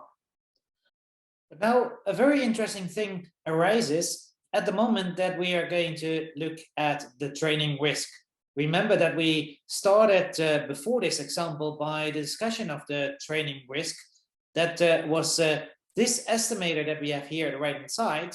And what we could do is that we could calculate this training risk for all the different models that we have looked at so far. So the different nearest neighbor estimators that we have been looking at so far, and we can calculate this training risk over here. Well, then we are going to get something very, very special, because then we are going to get this table that we have over here. And we immediately see that the training risk is actually lowest at the moment that k is equal to 1. Well, it's even more special than that, because of the fact that the training risk is even equal to 0 in the case that k is equal to 1. And that's not that difficult to understand, because of the fact that at the moment that k is equal to 1, what do you do in that particular case? Well, then what you do is that you are going to predict the any kind of value with respect to x, with respect to the outcome that we have over here, of course, what we're going to do is that we're going to simply take the observation that is nearest, and then we are going to just predict the value, the outcome here, by that particular observation that is nearest, the outcome of that particular observation. And of course, at the moment that we're going to be in a particular observation, that's of course that observation itself. Then we are going to simply, well, predict every, well, observation that we have by itself. And that means, and that is actually what you also see over here, that you go through all the observations over here at the moment that we are going to use the k nearest neighbors for k equal to 1. So therefore we have here a perfect fit. But we have already seen that what we want to do is not to get a very, well, we don't want to have a perfect fit, but instead what we would like to have is to get a good predictor. And we do already know that the best predictor that we can ever get is this orange curve that we have over here. So we do know that the k is equal to 1 case is not going to be a very good predictor, but nevertheless we are going to see that training risk is equal to 0 there. At the moment that we're going to go from k is equal to 1 to k is equal to 2, then we do see that the training risk is going to be somewhat larger, but it's still much lower than in the case that we're going to look at k equal to 5 or k equal to 10. Actually, in general, we can say that at the moment that k becomes larger, then the training risk also becomes larger, which automatically implies that we would always go for k equal to 1 at the moment that we are going to decide, well, which model we're going to use based on the training risk. And the question, of course, arises, why is that the case?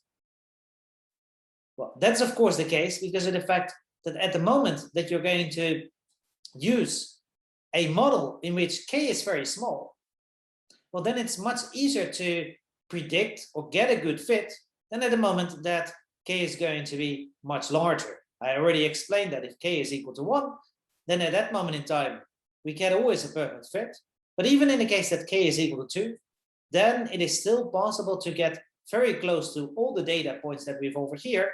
And at the moment that we make k larger, then it is going to be more difficult because of the fact that you have, well, you could say fewer parameters to estimate our, say, prediction function, and therefore it is going to be more difficult to fit all the data points that we have over here, for example, over here.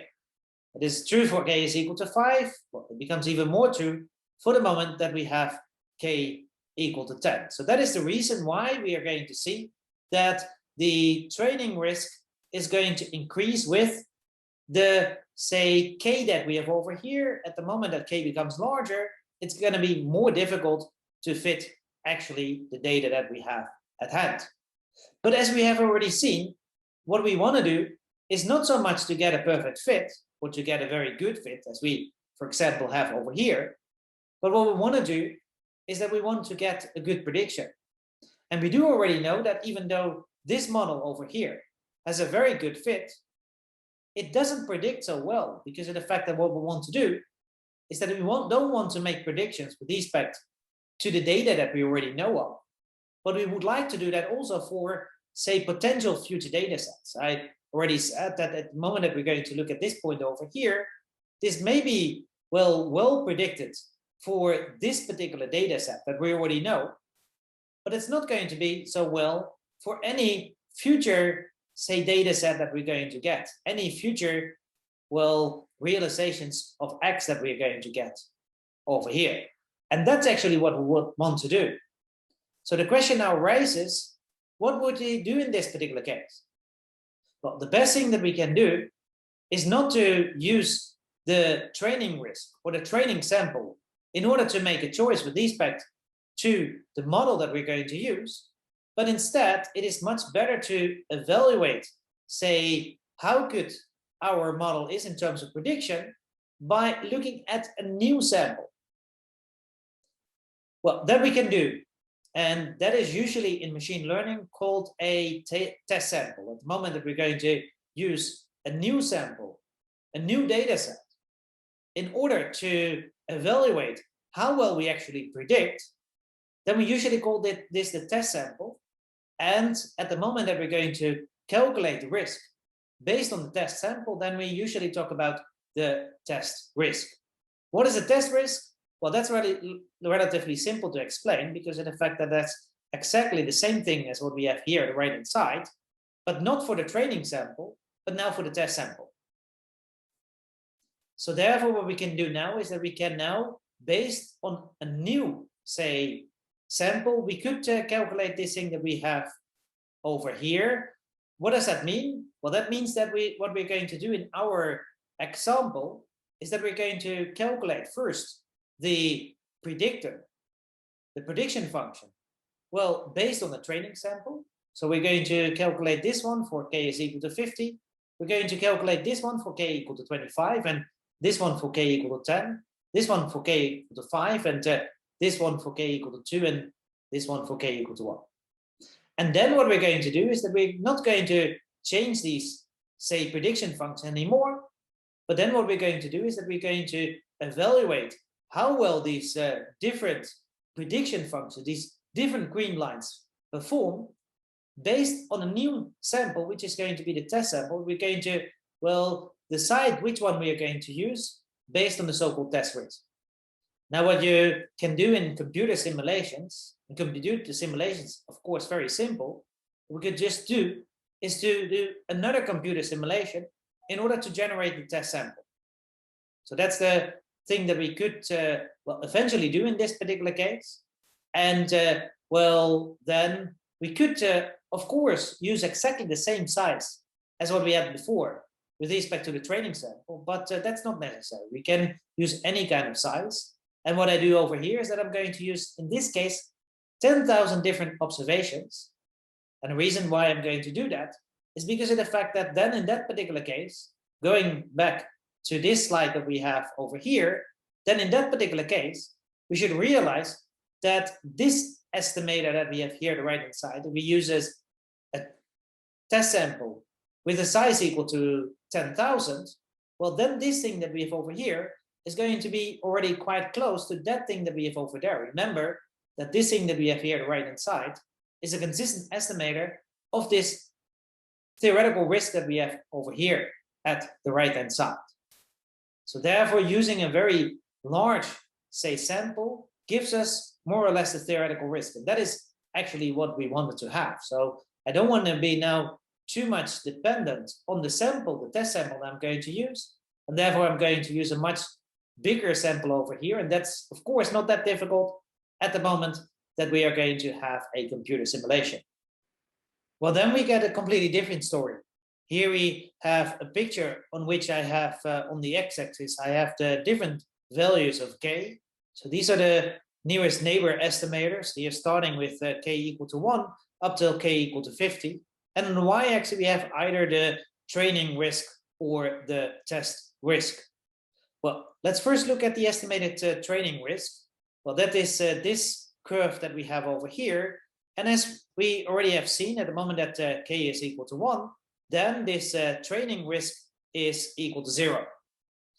And at the moment that we are going to increase k, well, then we can calculate for every k, we can calculate the training risk. So not just for k equal to 1, 2, 5, 10, 25, and 50, as we have done before in this particular table that we have over here, but we can also do that, in fact, for any particular value of k. And then what we're going to see is that we're going to increase first quite quickly, then we are going to stabilize for a while, and then we are going to increase quite quickly again. Well, then what we can do is that we can then compare that with respect to the calculated or estimated test risk. At the moment that we're going to look at the test risk, then we do see that at the moment that k is equal to 1, well then at that moment in time, the test risk is not very high either, but it's not extremely low, because of the fact that we do see that if we go from k equal to 1 to k equal to 2, we get a lower value. And that actually goes on up till the moment that we derive over here. After that, it's going to increase again. That's not that easy to see from this picture, but I can assure you that the minimum value that we have over here, we get that at k equals 7.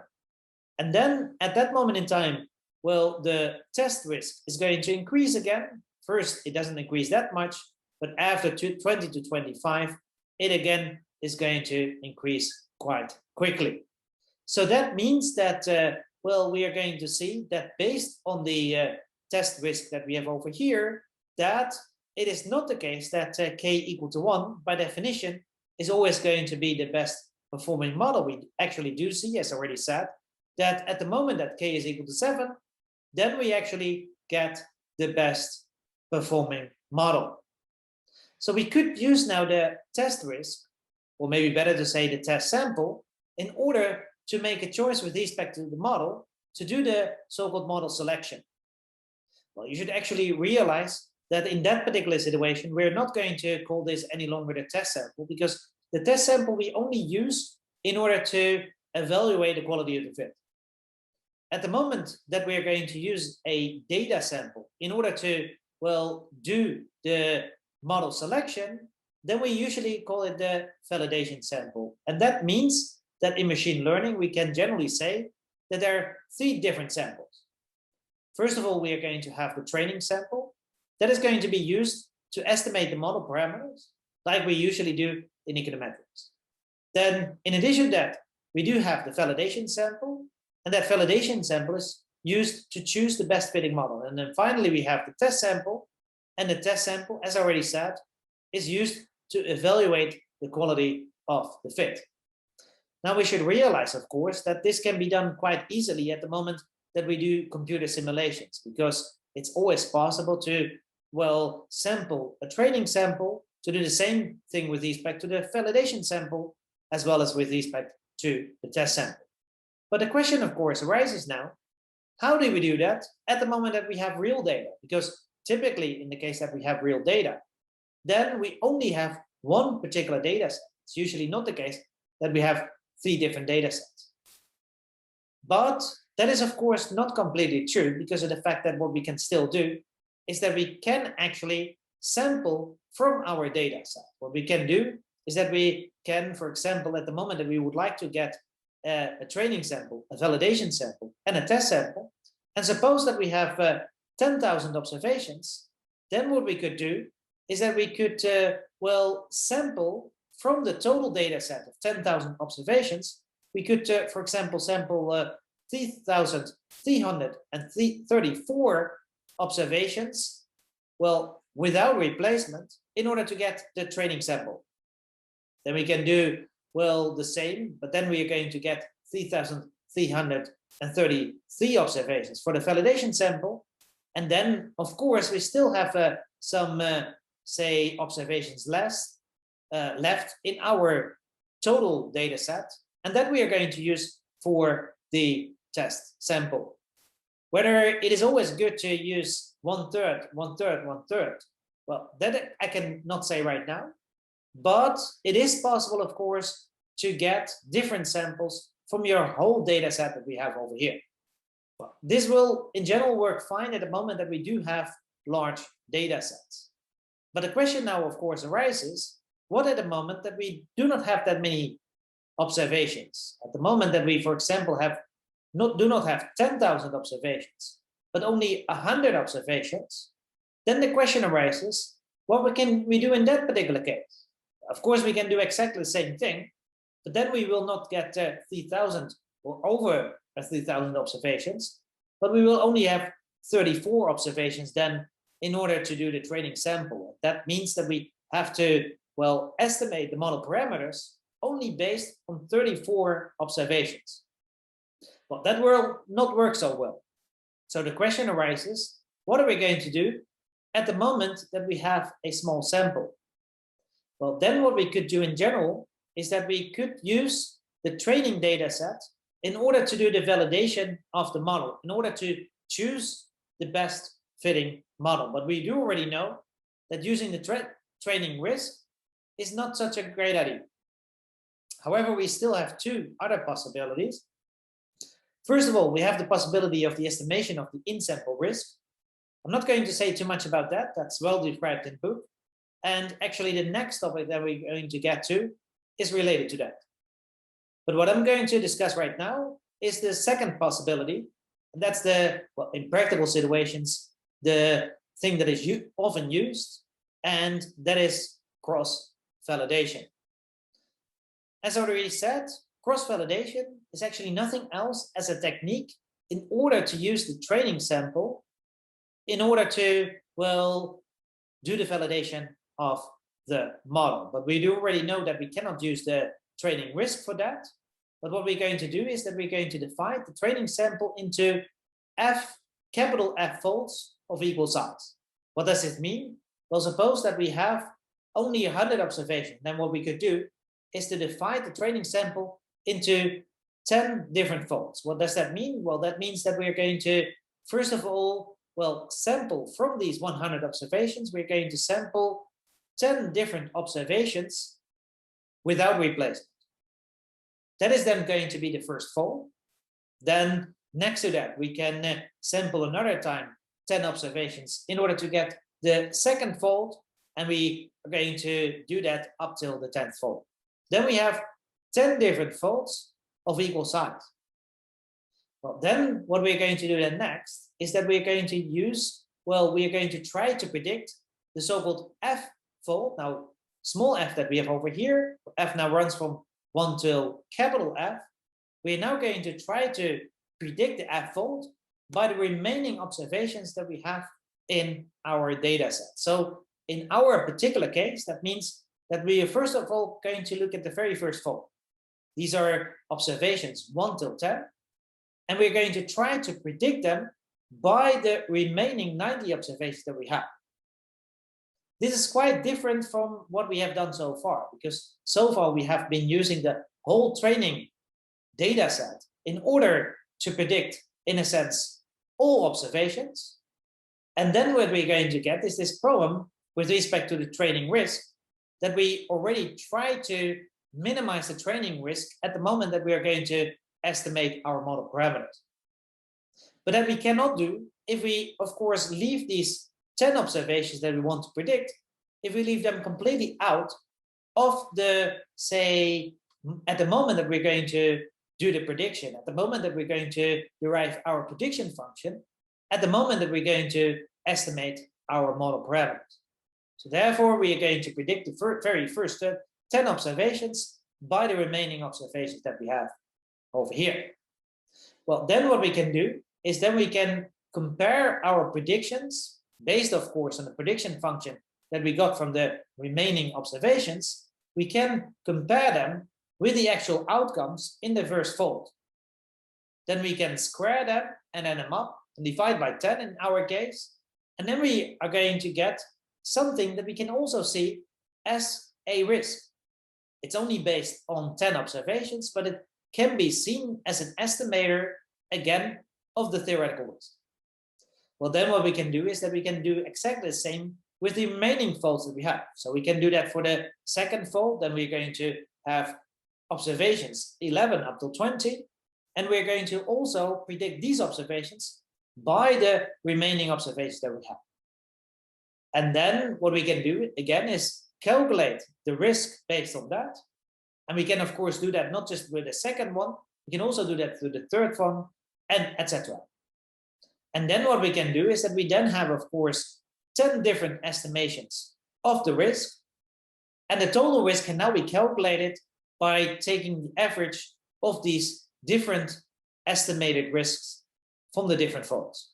Then we get a new estimator that again is going to be an estimator of the theoretical risk. Well, this all works fine. The question in general arises, of course, what should f be in general? I now have chosen f equal to 10. And in general, you might say that, well, going down more than 10 is not such a great idea. Generally, we don't want to have very few faults. So only having 1 or 2 faults is not a great idea, especially one, well, it will not work with f is equal to 1. But f equal to 2 also means that we're going to, well, leave out 50% of observations, and we're going to predict them by the remaining observations. So therefore, the best thing to do is to at least have an f equal to 10. But, well, you could generally say that the larger f is going to be, the better off we are. So we could actually even have an f exactly equal to the sample size. Larger than the sample size is, of course, not possible. But if we have the number of folds exactly equal to the sample size, that means that every fold then is of the size equal to 1. It's just one observation. That means that in that particular situation, we're going to try to predict one observation by the remaining observations. Well, that cross-validation method has a special name because of the fact that that's generally called leave one out cross-validation. If we're going to do that in our case, then we're going to see that the optimal k is then going to be equal to 6, and the minimum, cross-validation risk is then going to be equal to somewhere around 0.48. How does that look like? Well, then we get this picture, which is essentially exactly the same picture as what we had before. Again, on the x-axis, we have k, and on the y-axis, we now have the estimated, in this case, the cross-validation risk. And now we're going to see that, again, for k equal to 1, we don't have the best value. Then we are going to see that we're going to go down from k equal to 1 to k equal to 2. And we're now going to see that the minimum is going to be derived at k equal to 6. Not that k equal to 7, as we have seen earlier, is going to be the best fitting model, at least theoretically. But we do see that the difference between k equal to 6 and k equal to 7 is not that large. So that seems to be already fine. And then we're going to see that, again, the cross-validation risk is going to increase at the moment that k increases even further. I would like to start now with the last topic of this video. And that is a topic that we have already looked at a couple of times before. And I would like to introduce this topic by saying that it is tempting to think that the most complex and most flexible models make, in fact, the best predictions.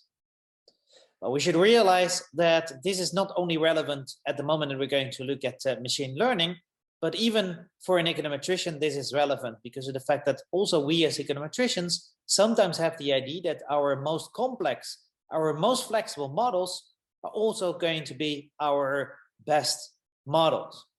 Well, that's even not true for an econometrician, but generally that is definitely not going to be true in a machine learning context at the moment that we're going to look at predictions. And the reason behind that is because of the fact that you should realize that the most flexible models have generally, even though they do have a small bias, they also have a high variance. And this high variance make them not the best potential predictors. That is actually a thing that we already know as econometricians because of the fact that suppose that we are in a very practical situation. Suppose that we have a data set. And for example, suppose that we have 1,000 observations in that data set. And suppose that in addition to that, in addition to these 1,000 observations, we also have 500 different variables. So 500 potential regressors.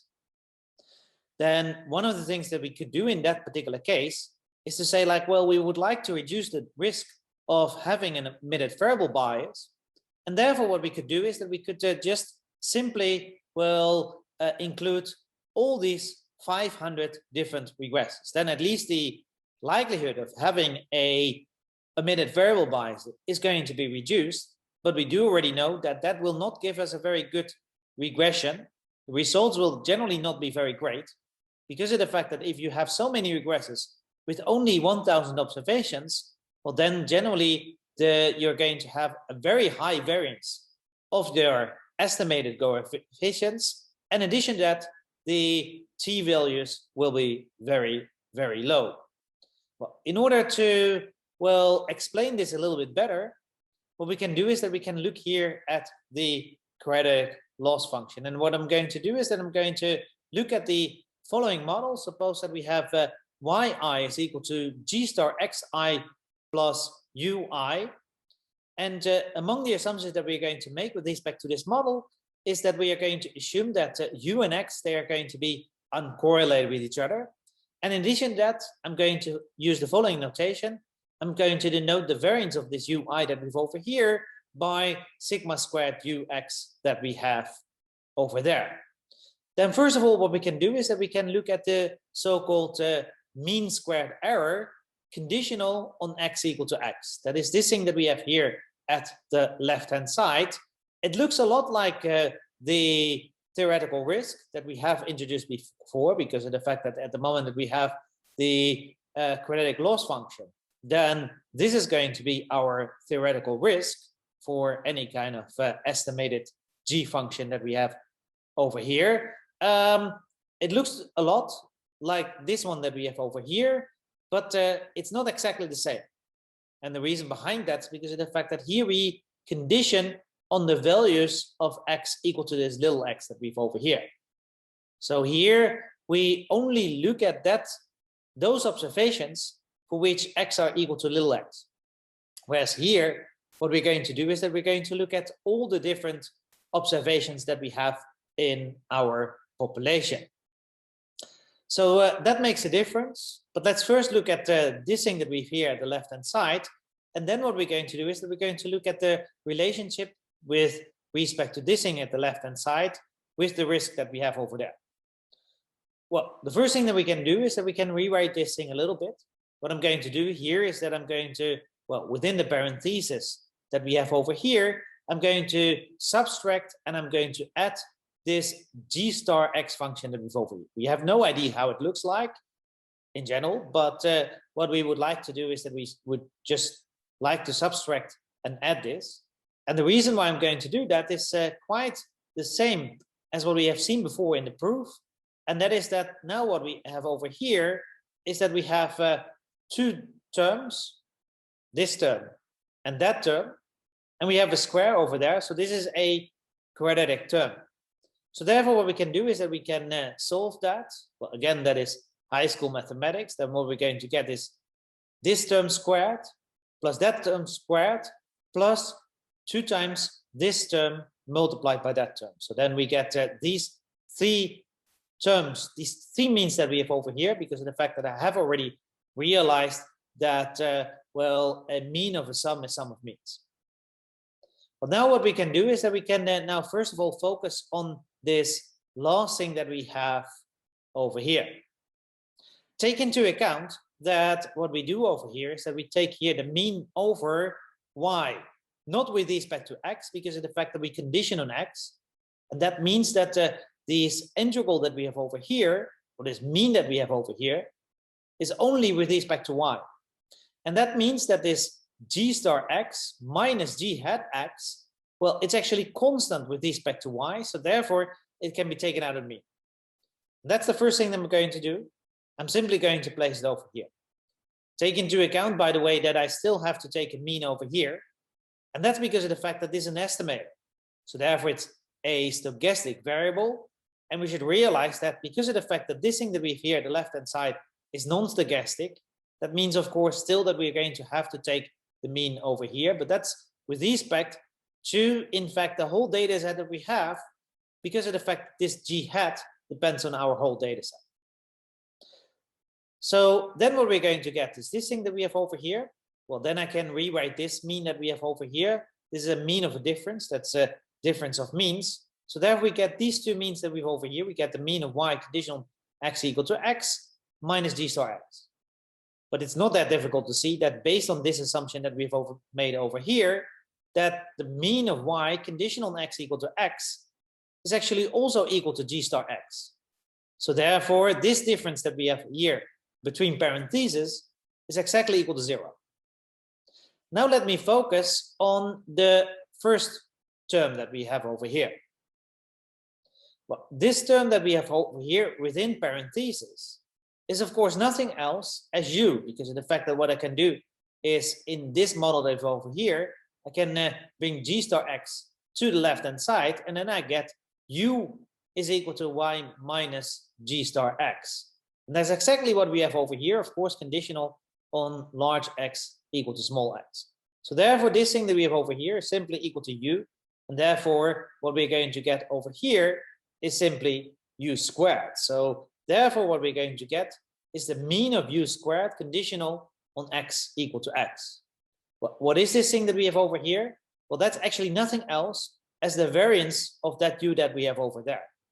And the reason behind that is because of the fact that generally it is the case that this is, by the way, a second moment, that second moments are equal to the variance plus the first moment squared. The reason behind that is because of the fact that by definition, a variance is equal to the second moment minus the first moment squared. So therefore, a second moment is equal to the variance plus the first moment squared. But in this case, the first moment is equal to 0.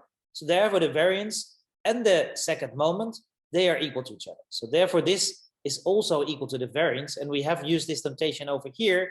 It's equal to sigma squared ux. So therefore, we simply write it like this. Now let's look at this final term that we have over here. Well, this, again, is a quadratic term. So therefore, what we can do is that we can solve this quadratic term. Then what I'm going to get is g star x squared. I'm going to get plus g hat x squared, and I'm going to get minus 2 times this one multiplied by that one that we have over there. So then we get all these things over here. I still have it here within the mean. But this is, of course, a mean of a sum, that sum of means. So therefore, I can write these means that we have over here, taking, of course, into account that this thing that we have over here is completely non-random. So therefore, we can simply write it like this thing that we have over here. So therefore, now we get all these terms over here. And now I should realize that these two terms that we have now in the middle, so this term, together with that term that we've over here, almost looks like a quadratic term again. And the reason behind that is because of the fact that here we have g star x, and this actually looks like, well, this cross term that we usually have in a quadratic term, because we get here minus 2 times g star x, exactly that g star x that we have over there, multiplied by this term over here. Well, that means that the only thing that we are still lagging, the thing that we don't have, is this thing that we have over here, this mean that we have over here, but squared. So therefore, a thing that I can do is that I can simply add that square term up to this all these terms that I have over here, but then I also have to subtract it. And that's what I've done over here. I simply have added a square term, and here I have subtracted that. That means, of course, that these three terms together are going to be equal to g star x minus this mean that is over here, but squared. So therefore, what we're going to get now as the next step is all these terms that we've over here. Well, these terms are actually quite nice. And the reason behind that is because of the fact that the first thing that we can do is that we can look here between the parentheses. What is this? Well, this is actually nothing else as the mean of our estimator, g hat, minus what we actually want to estimate with this estimator, and that is g star x. Realize that we would like to estimate with respect to this estimator that we have over here is, of course, that g star x that we have over there, whatever this g hat is, of course. And that means, of course, that what we have over here is nothing else than the bias, because of the fact that the difference between, well, the mean of our estimator and what we want to estimate is always called in statistics the so-called bias. This difference would be equal to 0, then we have an unbiased estimator, but in general, this is called bias. So therefore, what we have over here, well, it's not exactly the bias in this particular case, because of the fact that you should realize that what we want to do here is to estimate a function. So therefore, it's not with any kind of x, but it's just with respect to this x that we've over here. Therefore, it is usually called the pointwise bias, but because of the fact that we square this whole term, we usually call this the pointwise squared bias. Well, and then we have here two additional terms. And these terms actually are equal to, well, the second moment of our estimator minus first moment squared. We already know that that is always equal to the variance, in this case, of our estimator. So that means that we can write it as this variance that we have over here. It's the variance of our estimator, but also here it's the pointwise variance. It's not the variance of the whole function, but it's the pointwise variance in this case, conditional on the fact that x is already equal to this little x that we've over here. Now we can introduce a little bit notation. What we can do is that we can define this thing that we have over here simply by bias squared g hat x. And this thing that we have over here, we're going to simply call it variance of g hat x. This is just a notation taking into account that both of them depend, of course, on the estimator that we have and where we evaluate it, and that is this x that we have over here. So therefore, we are going to simply write it like this. Now what we can do is that we can now look at our risk function. We do already know that this is our risk function. It's somewhat different from this thing that we have here at the left-hand side, because of the fact that here we have a stochastic x, and here we have been conditioning on x. But what we can do is that we can use here this famous trick. What we can do is that we can condition on a particular random variable. In this case, what we can do is that we can condition here on the values of x. So that means that what I'm going to get is that I'm going to integrate over the potential values of x. Then we get this thing that we have over here, and then multiply it, of course, by dfx that we have over there. This is always allowed. Now we should realize that this x that we have over here, this large x, is of course equal to that large x that we have over here. That one is equal to little x. So therefore also this thing that we have over here is equal to little x. So therefore we get this relationship that we have over here. And now you should realize that what we have here within the integral is exactly equal to what we have there at the left-hand side. So therefore it's also equal to the thing that we have there at the right-hand side. So therefore what we can do is substitute in all these things that we have over here, and then we get this integral that we have over here. Well, this is now an integral of a sum that's of course equal to sum of integrals. So therefore what we can do is that we can write it as the integrals that we have over here. And now you should realize that all these c intervals that we have over here are actually nothing else as means. They are, say, integrating over the full support of x multiplied by the density function of x, or the probability function of x, and then with respect to a particular function. So this thing that we have over here is actually nothing else as the mean of sigma squared u of x, of the random variable x. And the same is actually true here. Here it's actually nothing else as the mean of the bias squared, and here we have the mean of the variance. So therefore we get all these terms that we have over here. And this is now very interesting because of the fact that now we do see that generally the risk for any g hat function that we have over here can be written in 3 different terms. First of all, we have this term that we have over here, which we typically call the model variance.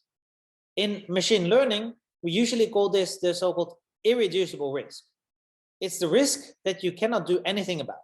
Remember from my very first slide that I said, like, well, at the moment that we would like to make predictions, that we can never have perfect predictions. And the reason behind that is because of the fact that there are always things in, in the things that we would like to predict that we do not know anything about.